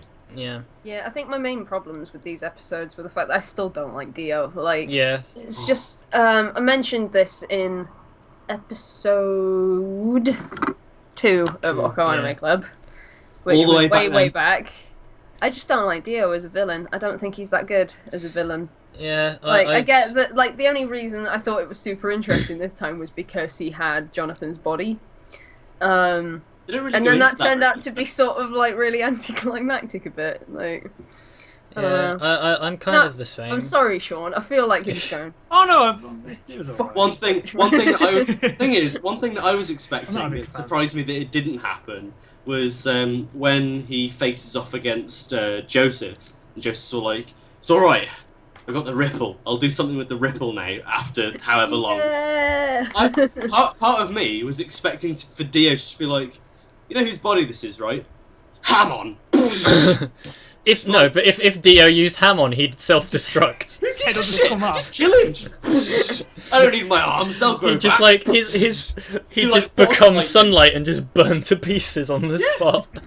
Well, I don't know. Part of me was wondering if the fact that he had Yeah, Jonathan's body made him immune to Hamon, but it like, didn't come up. because he had the whole thing with at the beginning of Battle Tendency with Straits. Like Straits was a vampire that knew how to use Hamon, and I know he didn't, but you know it was possible. Yeah, Was it ever explained how Dio got Jonathan's body, He just took or was it. it just No.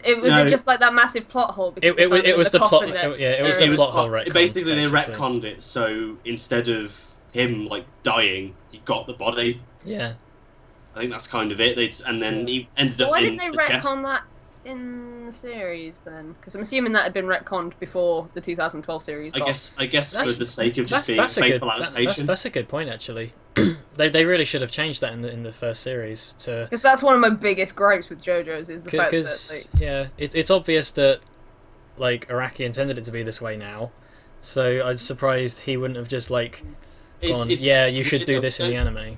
Dio being the antagonist of Part 3 was never Araki's choice, though.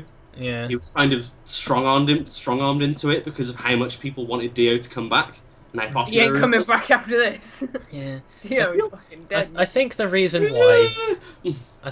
why Dio. He has a legacy. Let's just say that. Yeah, That's fine as long as it's not Dio Brando, like that Dio that I know. I just want to. I don't want someone to know. But yeah, I think part of me is just like if they retconned it like properly and changed the final scene in Part 1, they wouldn't have been able to have the scene with Erina and Jonathan dying in Erina's arms, and that was quite an important scene. Yeah, I prefer if they left it as well. Yeah, and I think maybe it was just for the sake of keeping it completely faithful to the manga. Because you know that people would have bitched if they changed it. yeah. Even if it did make sense. Hmm. 'Cause I guess not you can't. only that- No way you can't please everyone. Exactly, either way. yeah. And not only that, but they changed the entire design of the coffin as well. So it like said Dio on it. Which he just etched himself with his tongue. Yeah. Yeah, for me, the reason why I don't get that much out of Dio is just because, like I think I do enjoy Dio here more than I enjoyed Dio in Phantom Blood. But I had 50 episodes, yeah?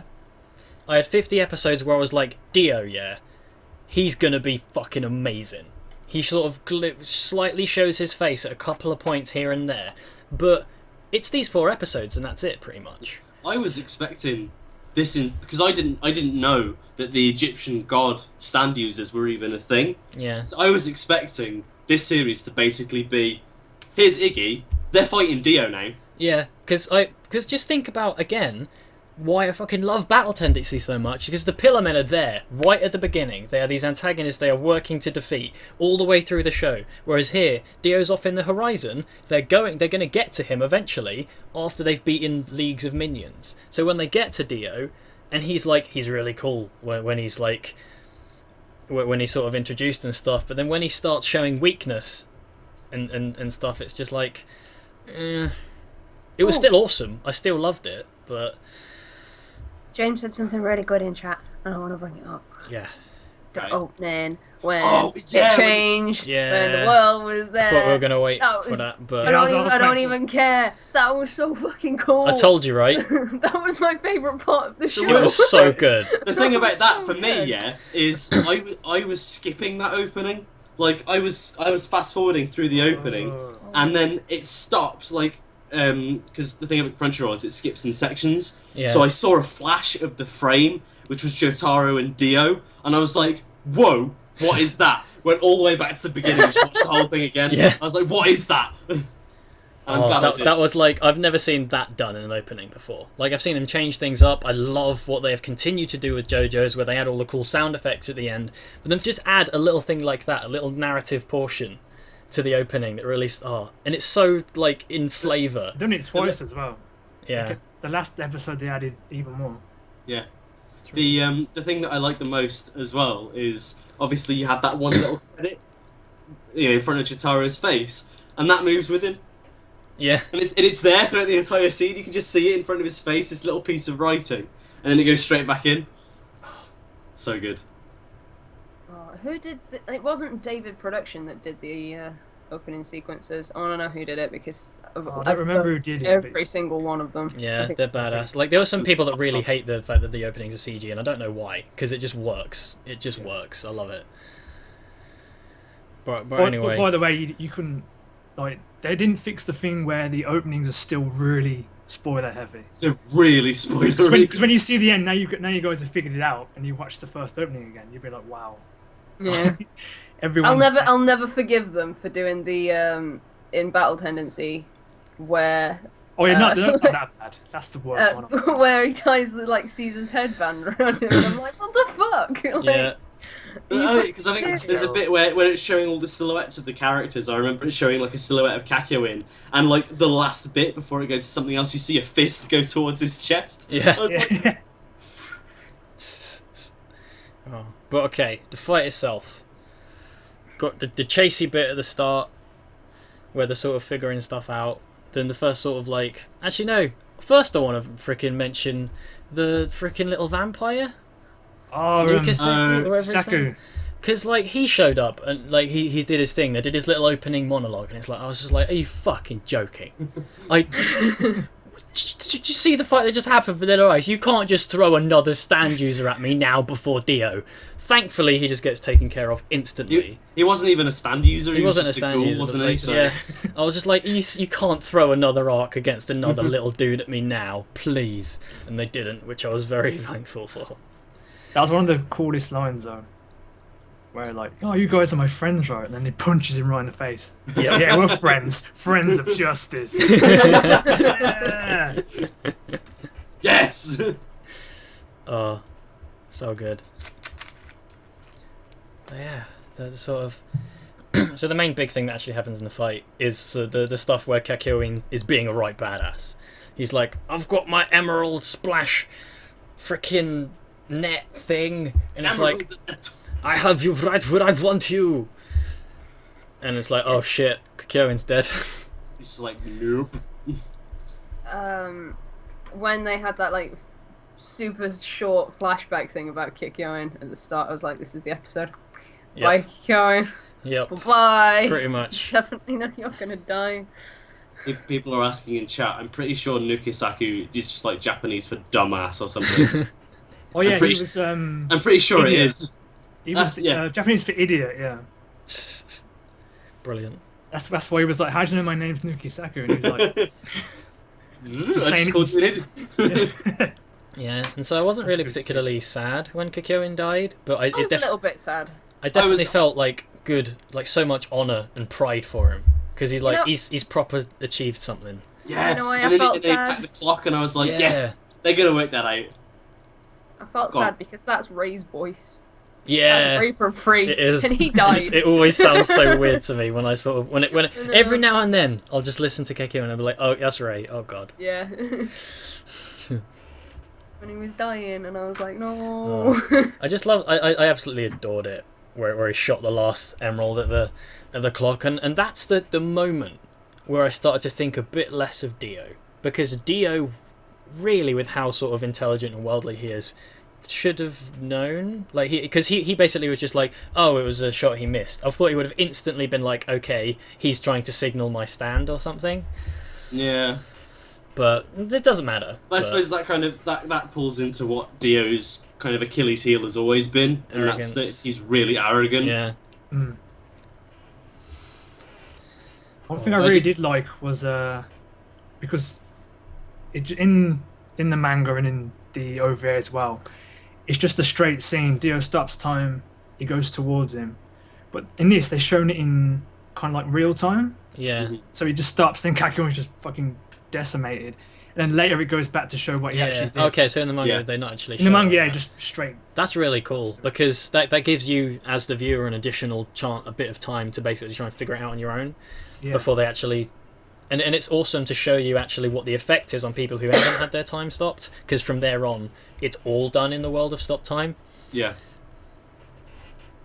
Could you imagine if they showed like the final bit of the fight from someone else's perspective? They're just like they're standing there, they see no one, then suddenly there's just a roller just on the ground. Yeah, Cam, you were complaining about 3 episodes. In real time, that probably took place in like 5 minutes. It's true. It's true. Oh, can we talk about the obvious glaring flaw where it's like, it's been 5 seconds and it's been like 5 minutes Oh, and I they're love having it. monologues and stuff. That was That's so funny. bullshit. I The fucking worst hate thing that about stuff. that That's was anime he, in general. he's I know, just it like pisses me off. because he's just Nami's- like 1 Nami's gonna explode in second, a few minutes. 2 seconds, 3 seconds, giant massive monologue that lasts about a minute, 4 seconds. It was real funny, but I mean, Joseph So- was Spider-Man.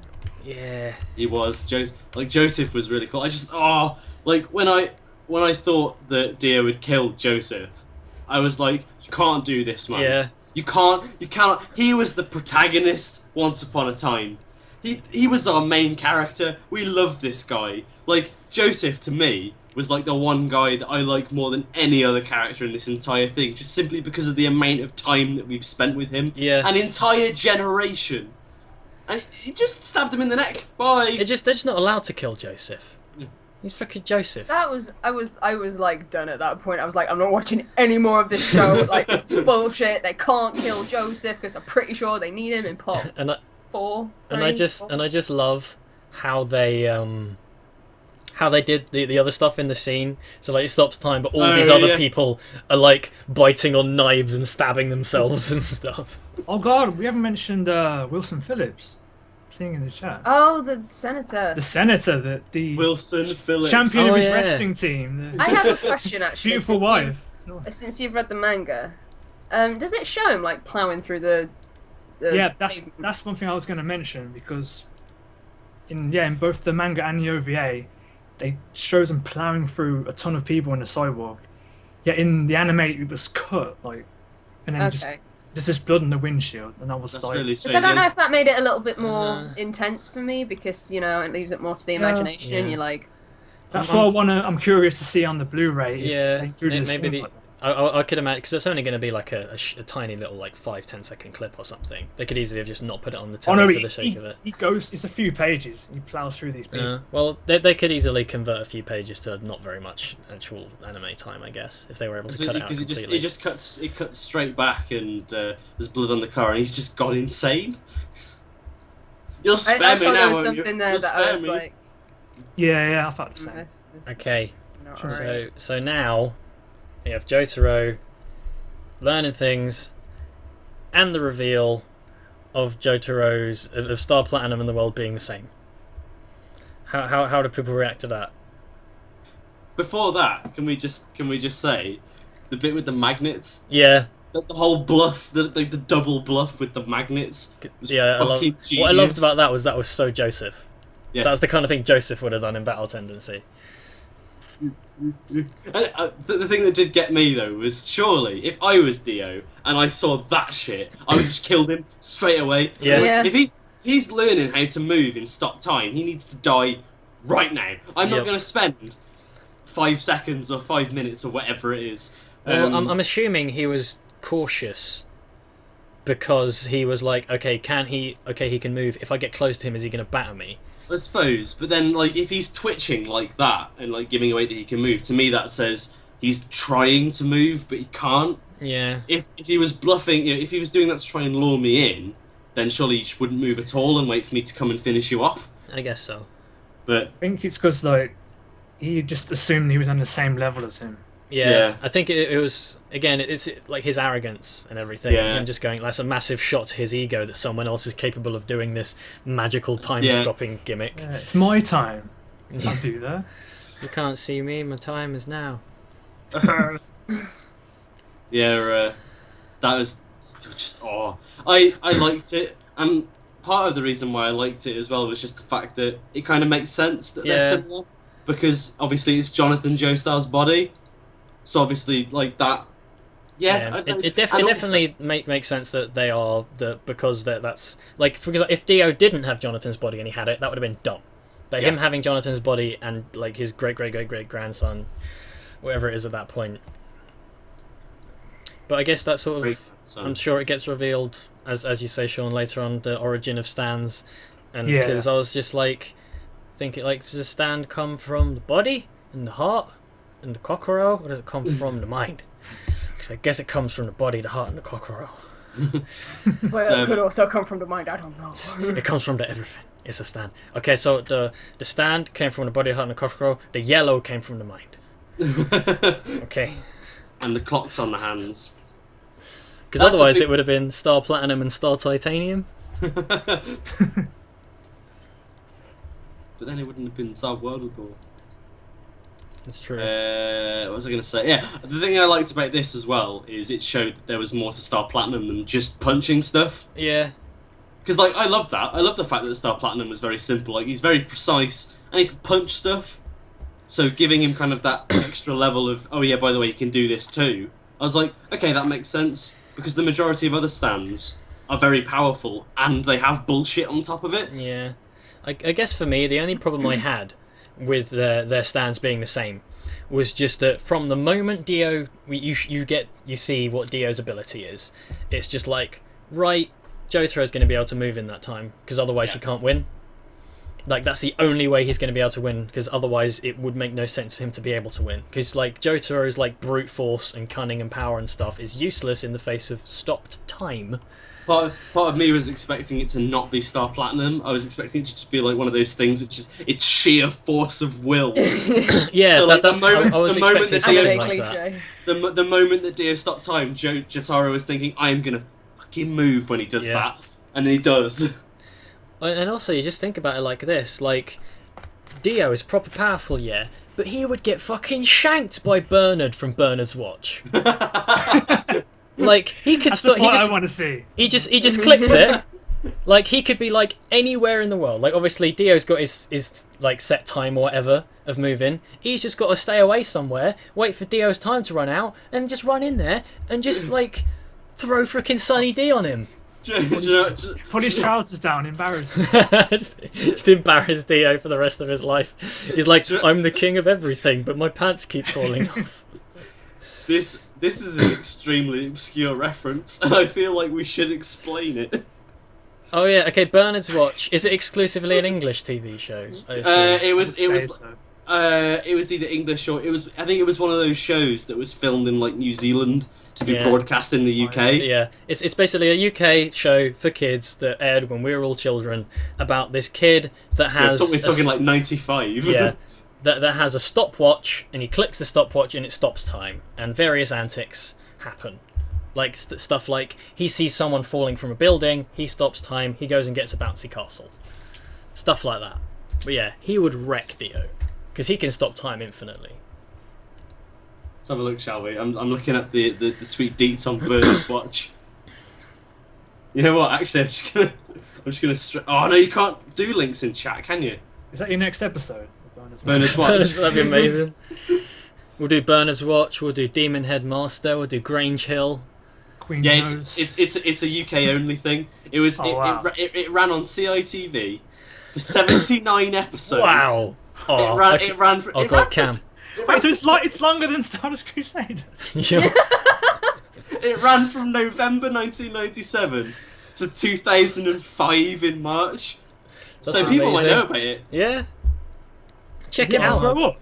Bernard's watch. I'm assuming they probably changed the actor. Because, like, if they got to the point where he's past adolescence and he's got Bernard's watch, he's going to start doing Rudy's. Maybe he turns into Dio. That's the future. He is. He's just a cosplayer. Oh man. Like, the watch breaks and he can only do 11 seconds now. Anyway, that tangent was brilliant, but we'll progress off of it. So the next main part of the fight is where sort of Dio and Jotaro have their proper little scuffle, where Dio does the fucking cool thing with the knives from the game. I would like to say, by the way, there's no explanation to why they fly. They just flew. They literally. Before you just- even ask me, they just fly. What's the fire for? Like, why have they gone Super Saiyan? That's the thing, actually, that I wanted to bring up, is like, I understand Dio having this aura, because he's Dio. He has Dio aura. But Jotaro having the exact same aura, I don't get. Was it because of the stands? Because Star Platinum was. Yeah, I supposed think to be, Jotaro like, the just world didn't- or whatever. He didn't know he could do that, like the stopping time. He doesn't know he can do these Yeah. things. So when he sees Dio do it, He just then adapts. learns how to have glowing orange around him, Clearly, yeah. I guess. At this point, I was just like, what the fuck? Like, I was like, yeah. Because it's the first point where they start floating, I assumed it was just like because they're going. I was assuming it was like sheer force of these punches just lifting them off the ground. One thing I will say is I don't think there was enough aura, mura. I was expecting like more moments of the pair of them just doing like that a whole during the fight. episode, or just. Can you Yeah, like imagine? I think it pretty much just happens once. They're like, oh, I'm gonna see if I can match if you can match my speed. Oh no, you can't. well then there's the roller bit as well. Well, yeah, there is that as Yeah. well. Yeah, That was Which is cool. brilliant. I was happy to see that. Because I was like, that's either a really obscure thing in the game or it's a reference to the manga. But I want it Yep. to be a reference to the manga so that I can see it in the anime. Yeah, but Yeah, it before was, that, I think the main thing I really didn't fucking like about Dio in this fight was when Jotaro's on the ground, like pretending to be dead, and Dio's going, I'm going to check and see if his heart's beating now. Okay, I need to stop my heart from beating. Oh, I wonder if he's breathing. It's like, oh, for fuck's sake, Dio, you're such an idiot. If Dio didn't say any of that, Jotaro would have lost. Yeah, it's true. It just goes wanted with to his say, personality though. Yeah. the just going back to the road roller for a second. I just want to explain. I think because Ebby, have you seen the move in the game? Yeah, Because yeah.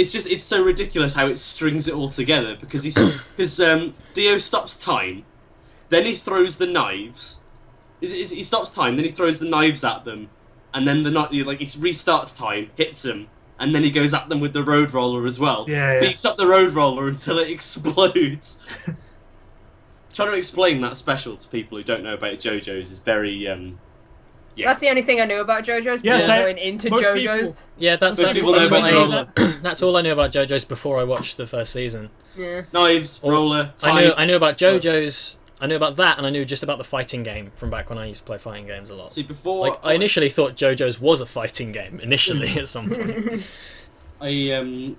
Yeah, because I'd only read like some of Phantom Blood before I started watching the anime, so I had like no idea what level of crazy it got to. Well, but this is the thing though. Imagine my thought process. I'd read some of Phantom Blood, and I knew about that special move. Yeah.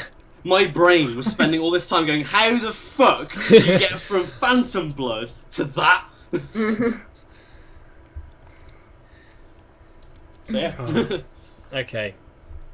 And so, how And Jotaro then- wins? Well, first of all, Dio got lipstick. Oh yeah. Dio suddenly yeah. got lipstick When he goes in, when he awakened. when he goes and sucks up all of the juicy bloods Joseph Juice. or the Joe juice. Man, that was a bit weird. I don't think I liked that design at the end. It was a Where bit- he had like black lipstick and then it was green and then it was purple. Like, It's the fact that his And he hair. gets the mullet. Yeah, Yeah. his hair got shorter. He got the lipstick, and I don't know. It was just like, what? He It looks was a bit He looks strange. less powerful now. Hey man, he could stay in this time for like 12 seconds now. Uh, And then Joseph's like, I waited until the last second. Oh no, I wasted my time by talking. Time started again. What was your reaction to the very first time stop? The very first one where he announces it. I was like, That was here, badass. here it is. Yeah, that was so cool. And I loved how they animated it. The animation Because was really- when they sort of how they wash out the colour and push everything back, it was awesome. and just the sound effect as well. I was like, this is it. Yeah, this is the stuff. And that And poor cat. also, That poor what's cat. in terms of range? When he's talking about when he was talking about range, is it just a case of like when he's chasing Joseph and stuff? Was it just a case of like he's out of my range, so that if I stop time now, I won't be able to get to him before the time's up, or is it like a limited bubble that the time is stopped in? Oh no, it's the world's range. Like the world and Star Platinum always stay close to their users. Okay, so it's basically just a case of like That's why they're so powerful, because if they stay that close, they get like A rating in strength. yeah. So to send the world over there, it would become a lesser rating, so probably like a D or an E. So it wouldn't be very effective. Okay, so the whole reason why he wasn't stopping time when he was chasing to catch up was just because he didn't want the world to get far away from him. No, it's just because the world was. He's not as powerful. Like when Kakyoin, they've been chased in the car, Yeah. and he sends Hierophant Green, and then the world comes out and punches him. Yeah. That punch didn't kill him then because the distance between them. Okay. He's considerably weaker unless they're really close. All right. Okay. I guess I can get my head around that. So I'm gonna talk about how the fight ends now. Yeah.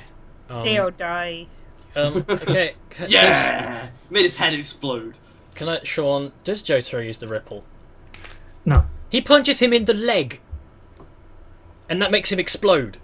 I was just like, you finished this fight with him punching him in the leg. What the fuck? Surely he used the ripple just now. Otherwise, a punch in the leg would not make him... I don't get it. I just don't get how that punch in the leg killed him.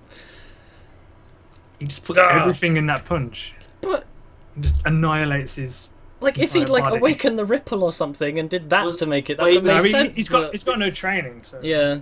Dio was already screwed. Like, Dio already realised he was screwed because of that punch in the head that he got. Because Yeah. you know when Star Platinum caved his friggin' head in. Yeah, but the whole That's- thing was, that's like, when it he was in didn't... trouble. Like, it doesn't matter what happens to the rest of his body. Because everything's fine unless he gets hit in the head. I just felt He was weird already that... when Jotaro first stops the time, he hits Dio in the leg, and then Dio makes the same mistake of hitting him with the final attack with that same leg. So when Jotaro hits it again, that's Okay, what alright. shatters him. It's just Dio's mistake. Being an Okay. idiot. I guess I can get behind that. It just felt really weird. Like, it just felt kind of anticlimactic for the fight to end with him being punched in the leg and him exploding. But it exploded. It was dramatic. Yep. And then we get, like, the best scene in the whole show where they're in the fucking ambulance. That shit, right? Did you genuinely believe it was Dio? Of course you did. I have a question though, like legit question. So, Vanilla Ice got turned into a vampire because Dio gave him his blood. So when Yeah. Joseph got Dio's blood, why did he not turn into a vampire? Because it wasn't Don't know. Dio. Because Yeah. it wasn't Dio's blood. It was his Joseph's blood, No, but it was Yeah. definitely like That- vampire blood though. That was my thought as well. It's like, okay, well, it is his own blood. Well, that the he's thing getting is, back. Surely it's been like tainted by being Yeah. inside Dio. that's why I 100% believed it was Dio. Was Yeah. because I was like, right, they are going to give him his blood now, and he's going to become Dio before it happened. So that when it did happen, I was like, okay, yeah. I was like, oh wait, no, I wasn't. All right. Yeah, I guess like because he just took most of Joseph's blood, you have to assume that most of it was Joseph's at that point. I guess Not so, but still, it would have vampires. been weird Joseph vampire blood. Joseph Dio. See, the moment that I went, that's not Dio, is because he was still talking in Joseph's voice. I was like, that's not Dio. Yeah. Oh, Who does that though? Who...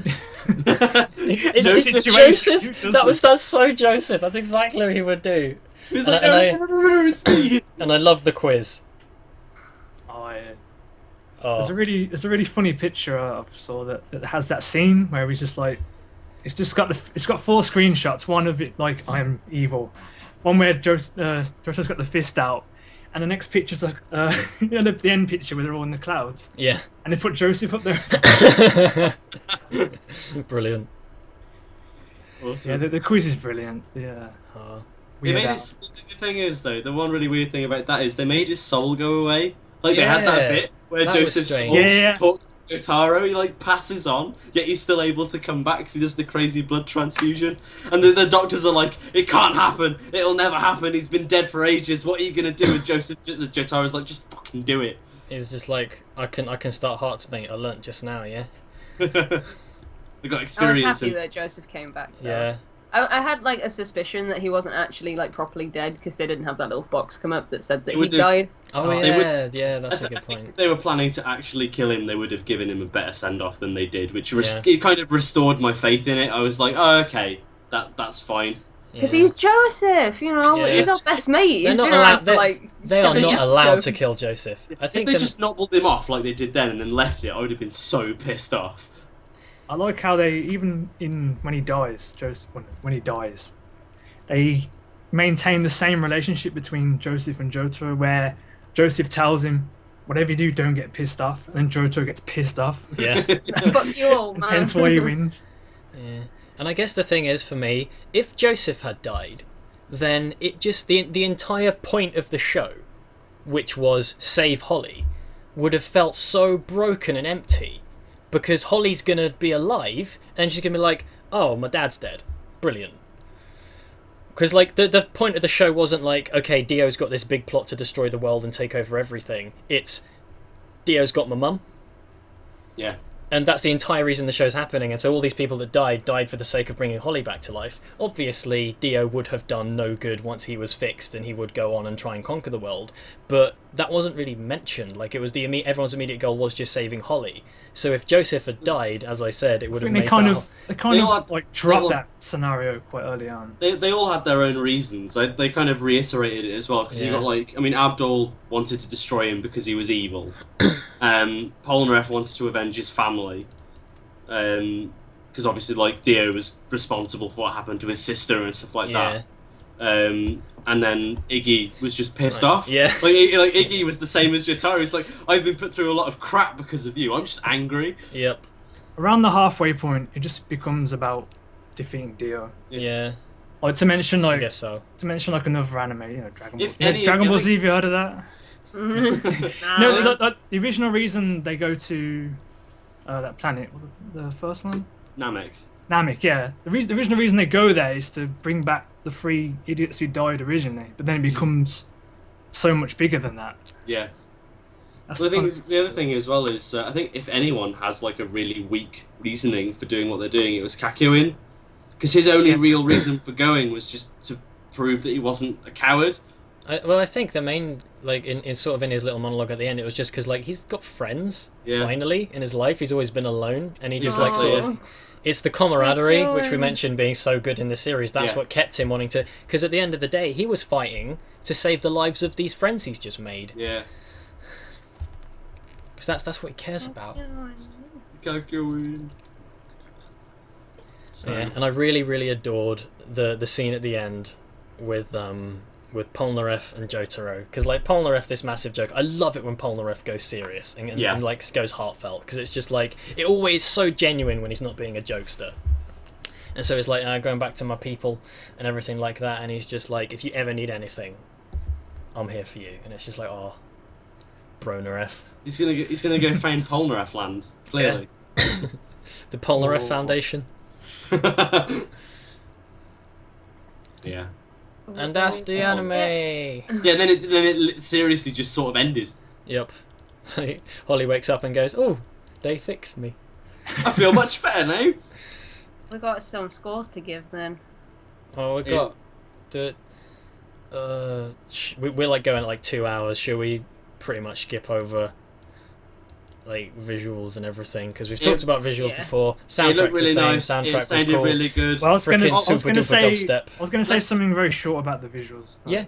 Just they made the same kind of lazy mistake they made with the first half, where a lot of the actual face animations were really poor in places. Yeah. To the point where, like, because I'm part of the group, there were so many screenshots of just really horribly drawn faces. Yeah. So some of the in-betweens were a bit sketchy. Yeah. One thing that I did want to say that was really interesting, and I really it surprised me, but it grew on me insanely quickly, and I now can't stop getting involved with it, is the ending. Because the ending is just Last Train Home, but it's an instrumental version, which surprised me. I was like, because maybe it was just like a licensing thing or whatever, but yeah, it was amazing. I loved the ending. It was so good. Again, a lot of visual spoilers that you wouldn't put together. I know, yeah. There's a scene where there's a bridge and the survivors are on one side and everyone who dies on the other. Really? Oh my god. Well, I I think is watching that ending, I knew that shit was going to go down because the final thing you see is that photograph of all of them. So I was like, oh, I love that. That photograph is so good. I love that thing. When they're on the train, I think you see Joseph. He's only got 3 tickets in his hand as well. So you assume it's for the plane. So, bastards. My feels. Right. Should we do Let's some rate. scores? Let's rate this Let's do some bastard. final thoughts. Alright, Alan. Right. Righty ho. As I said at the start of this stream, I bloody love this thing. I had the problems that I mentioned. I had little things here and there, most of them being around the fact that as a massive final entity to this whole thing, Dio did not quite cut the mustard. He was very cool, his fight was brilliant, but as a big full stop ending thing, it could have been a little bit more. There were a couple of other fights here and there that I didn't really get all that much out of, but as a whole, like some of the stuff they did with the stands was amazing. Gambler episodes were amazing. Pet Shop was amazing. This thing was flipping hilarious, and for every problem I may have had with it, there was not once a single point where I wasn't enjoying myself. So, for everything that I've said that I quite didn't like, is still the best thing ever, but not quite. So it's an 8. If you let's do something different for this one as well. Let's give a full rating as well. So if you were to stitch the 2 halves of Stardust Crusaders together, would it still get an 8? No, it'd be a 7 then. Right. Because then it's like, I don't know. I think there was less stuff in the first half that piqued me just as much. Like I would say, Pet Shop and Gambler and Dio were better than anything that was in the first season for me. Yeah. Basically, and that's what's kind of lifted it up from a 7 to an 8. And then, if I'm rating parts as a whole, if I say Stardust Crusaders, Phantom Blood, Battle Tendency is a big step above Stardust Crusaders, because I fucking love Battle Tendency. And like I would have given like so much higher praise to the first season as a whole if I liked Phantom Blood a bit more. But there we go. That's my big rappy raps. Bejezzers, over you go. I don't think I've got that much to say apart from I'm so in the middle on this, and I really want to like JoJo's more than I do because I want to get in on the hype. I want to be like, yeah, muscles. Funnily enough, if/when Part 4 gets done, I reckon you'll like Part 4 a lot more. Do you think? From what I've read about it, it seems Part 4 seems to be a lot of people's favourites. Like, yeah. I've seen a Wait, lot of people. What do we call it? Do we call it Diamond is Unbreakable or Diamond is Not Crash? Because I prefer calling it Diamond is Not Crash because I don't know. Because Diamond is Not Crash sounds like you could say it in the same voice as, "Oh, that's a baseball!" That's a baseball! you can say either, really. Yeah. I don't know what you mean. They're both correct. It seems like purists Ish. get really angry when people call it Diamond is Unbreakable. So like, well, anyway, Japanese, boo boo. I do hope they make it. Like, I really genuinely do hope they make more of this because I'm sure they will. Even if I don't get anything out of it particularly, I know other people, such as yourselves, do. And I'm really happy that Sean finally has like a really good JoJo's anime. It's taken what 20 years. Yeah. I want to go back and watch those OVAs now because I'm you interested. definitely should. Because like I didn't want to watch them beforehand because I didn't want to get spoilers because I knew this was going to be the definitive adaptation. When you guys come over, we should watch it. Oh yeah, sounds like a good plan. Some bits will be a bit weird because The it's so animation short. style, They have to I'm mash. assuming. They have to mesh things together. So there's certain style, rather. elements. It's quite weird.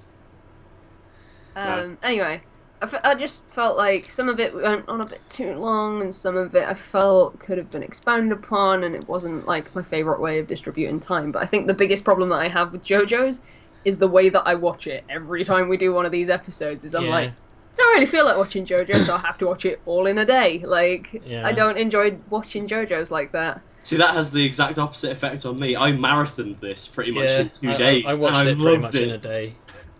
But I think if they did make part 4, it's part 4, right? Yeah. Yes. I would have to watch it weekly. Like Yeah. I would have to watch it weekly because I feel like I would just get so much more out of it by watching it that way. So Like it's I partly said- my fault, partly just not to my taste. From like I say, from what I know about Part 4, I have an inkling that you'd enjoy that one a bit better anyway. It's kind of got more of a mystery aspect thrown into it. Ooh. So, from what I've read anyway. If there's less Dio in it, I'll be happy Well, because I I can- think that was my favorite thing about Battle. All I would like Tendency, out of that future wasn't- parts is for it to be less Monster of the Week and Yeah. more your villains here. Like you know who your villain is, and you actually have more interactions going through. Yeah, Sean's that's like, pretty much that's quite adopted in a lot, especially in the early parts of in the early episodes of parts. It'll pretty much adopt that principle. Okay. Sadly, so you're gonna get a monster of the week. All right, I can get behind that, providing the stands are good. Because as I said, like I still enjoyed this thing immensely. I'm just like, I just really, really want for one of the later parts to be better than Battle Tendency for me. I don't know. Battle Tendency is still my favorite because I Yeah. really like I'm Joseph. just, And I really annoying, like Caesar. the Caesar's annoying my thing for favourite me character from the is franchise. the annoying thing for me is to get to my favourite part. We have to wait until Part 7. Yeah, that's probably not going to happen until you're like, what, 40? Maybe you're like like- episode 300 of OKKO. I'm gonna be like, fuck it, Steel Ball Run, yes, get in! Heart attack. It seems like Steel Ball Run and Diamond is Unbreakable, and this one are the ones that I hear people saying are their favourites the most. Well, It's good that- yeah, 4 and 7 are the fan favorites. 3 and 5 are the ones that are big in Japan. One of the things, I think one of the reasons why Part 7 is as popular as it is because it's kind of moved away from everything. It's separate from all the other parts. Yeah. So it's easier to get into from a new, Yeah. like someone like me. Because I was talking to Drew about it, and I was like, I want to get into JoJo's, but I have no idea where. And he went, just read Part 7 because it's its own thing. And I was like, fair enough. And it was awesome. Anyway, Ebby. My score's a 6. I'm sorry. I really wanted it to be a 7, but like, there's so much I didn't like about it that it's a 6. So I'm sorry. That's fine. And is that, what was that? What is it combined with the first season? Is it a 6 as well? Yeah, okay. Because I've rated every single season of JoJo's a 6, and I really wanted this to be the 7. Oh man, Maybe you're next such a time. Satanist, mate.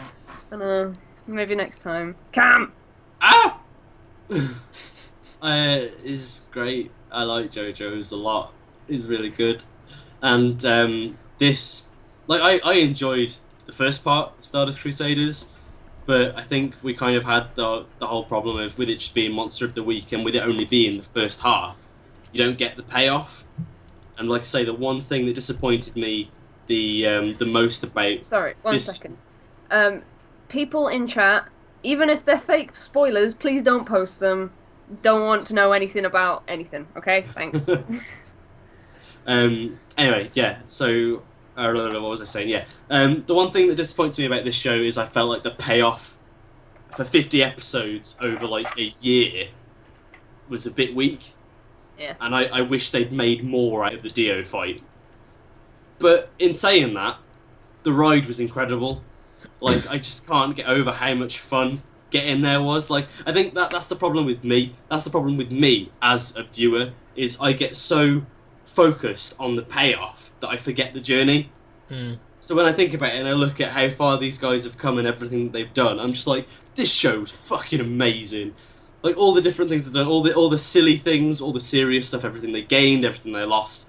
blah blah blah. It was just a wonderful journey, and that's what it was. It was quite literally a bizarre adventure. Hey. Oh, it's convenient he chose that name then. Oh yeah. It's like I really want to write a manga that's a bizarre adventure. I wonder what I should call it. So the part 2 gets an 8, and the whole thing. So Stardust Crusaders as a whole also gets an 8. 8's everywhere. Cheeky. Sean. Don't worry. Sean. Like I say, if the ending had been a bit stronger, then it probably would have scored higher. But anyway, yeah. Sorry, Sean. Again, do I have to say? I was a bit critical on the first series, but I wasn't let down at all by the second half. So I'm going to give it a 10. I Yeah. couldn't give it anything less than a 10. Woo. I actually lads, cried. good lads. I actually cried at the end of it. Aw. Really? Aw. Oh, I don't blame you. It's still Honestly. my favourite part out of all of them, and it probably will be for the rest of my life. So I'm actually really, like KB said, I'm really happy to see a decent adaptation in an animated form. And yeah, It's so good. Like as far as adaptations for anything go, it's so good. And you put like, them it's side so, by side. Yeah, it's so faithful as well. Like that's what I really like about this. How it's like literally I could read the manga and probably get like pretty much the same experience. I mean, No There's dubstep always- though. oh yeah, missing the dubstep. And none of Dio's voice, which we didn't mention, but like we mentioned it in the initial part. But everything I say bad about Dio, but his voice actor and how he portrays him is completely spot on. Like it's perfect. I'm in a really weird state because I watched that and I watched Turn A as well. So I'm hearing Gingano. Hey, Alan. Just Alan, so we know, you it's should- a 32 out of 40 between all of us. Nice. Oh, wow. Is that Alan, you better should, than you the should, you first should end the stream with this. We're not ending the stream yet. Just don't end the stream yet because we've got announcements and stuff. No, I was just saying there's something that Alan should put up on the screen. Now I've got to see it. Excellent. Right, can I do announcement-y stuff? Yes. Yeah. So firstly, you'll notice that there's about a month before the next episode of OKKO Anime Club. That's because we're away. It's because we can't be asked. Next weekend is Cam's birthday. The weekend after that is Send me presents. Alan's birthday. The weekend after that is Jesus. Kitacon, and the weekend after that is OKKO. And I think it's on a Sunday. Don't forget we've got Expo. Did you mention Expo as well? Yeah, we've got Expo on Alan's Yep. birthday weekend. Yeah. So much stuff going off because it's summer. So the next time we'll be streaming is August 9th. Briefly, sorry. I think I've ruined using it as the ending. Try and do a fucking announcement. I'm sorry. Fuck off for a fucking It's Pet Shop's God. ruining everything. Again. So August 9th is the next time we're streaming, which is a Sunday. Yes. So be there or be square. And we're doing Unlimited Blade Works. I don't know if I said Yeah, that. man. It's gonna be amazing. And we're joined by the biggest husbander in my life, Mr. Connoisseur Fiction Reviews. Super duper fate enthusiast that loves it. I have held off on watching Unlimited Blade Works for so long. My balls could not be bluer for Unlimited Blade Works. Just say that. I cannot wait for that shit. And we'll get there in a month. Yes. In addition to People are that, freaking out in the chat because of Pet Shop. we've got like more stuff. So firstly, happy birthday to UCD. If you're there, happy birthday. Second, Kitacon's coming up, like I mentioned, and we have a panel. Mm-hmm. So we should like mention that. Yes. If you are at Kitacon, there is going to be an OKKO Anime Club panel there. It's in panel room 1, I believe, on Sunday at 6 p.m. until 7:30, I think. Which Can we Yeah. be drunk for that? Can we be drunk for that panel, please? Could can be. we be drunk? Probably. Everyone, if you're there, just come and we'll be drunk. I'm gonna be drunk for that panel. We're going to be talking about the movie Hal, which is showing at Kitacon. If you're at Kitacon, it's showing at 11 a.m. on the Saturday. Won't be drunk for that. Sadly. So come watch a film with us, and then come do a panel with us. It's going to be real fun. In addition to that, we're also running the YouTuber panel, which is Friday at 7:30 to 9 p.m. because that's a pretty late panel. I'm going to be drunk for that as well. Probably. We're only going to be drunk for Only that. that one we should probably try and be a bit more on point with our thoughts and go, YouTube, it's fucking jokes, mate. So ketchup just appeared. Alan, can you fucking stop while I do this, please? It's the fact that he shook him as well. Sorry, I'm done for now. Okay. You wouldn't happen to have the time of my panel as well, would you, ever? Because I don't. I could probably find it. I'm so organised. I haven't What even day is it on? planned Is it on Saturday? I don't know. It's not on Saturday. Is it on Sunday? I think it might be on. It's on Sunday. It's at 1 p.m. until... 8 I p.m. can't read this. I can't fucking read the time. It's a party. It's a bootleg it's a- party. 1 p.m. until 1:30. What? I think that's supposed to be 2:30. Okay. I will probably. double check this. Yeah. I think that's supposed to be 2:30. So you're gonna be drunk for that one, Cam? Yeah, probably. No, I'm gonna be. If it's Sunday, I'm gonna be very hungover for that one. Which yeah, is it's good. 'Cause Sunday. that means I'll be even grouchier, so I can scream about how bootlegs are terrible. But yeah, I'm doing a panel about a more in-depth panel about bootlegs. So some of you may know that Ebby and I did a figure collecting panel with one of our friends at Ame Chibi. People wanted me to expand my section of that into a full panel, so I'm doing that. Yeah. So I'm going to be talking more about the effects of bootlegs on the industry and kind of more in-depth stuff on how to avoid it. And I'm going to be bringing in some examples, and then I'll probably destroy them afterwards. So look forward to that. Smashing. Also, I didn't mention the YouTube panels on Friday, so we've got one panel on Friday, two Yep. panels on Sunday. Mm-hmm. Whew, And isn't there lots to do? And before, I assume we'll get it up before the Endless Blade Works episode happens. We will have the Howl episode recorded from the con uploaded on the channel. Also, the movie might be subject to change. Yeah. It is probably most likely going to be Hal, but if it changes, I don't know what's going to happen because I got no way of telling people. Yep. So, And especially because that's the only film being shown, and we're kind of screwed if they don't show it. yeah, we'll just hang out if it all goes wrong. We'll just discuss Hal anyway. We'll just be Alright. like, all right, people, come to this hotel room. We'll all watch Hal together before the panel. Yeah. Come on, strangers. So, in addition to that, we look forward to seeing you at KitCon. If you are going. If you're not, where are you? What's that about? Yeah. And And you can at least come to Manchester Expo, because chances are you can't come to KitCon if you're first hearing about it now, because it's a big sold out thing. A big sold out. Yeah, man. But if you go Manchester Expo, you can just head on down. This stream is really long. Yeah, it is. yeah, before we end, plug.dj/Otaku Carter if you want to hang out. That's all. And with that said, I've been back Fucking- shift. Oh man, I've been Tensei Twister and I fucking love you guys. Yup. Bye. All of you. And Bye. that's Sean. been Sean.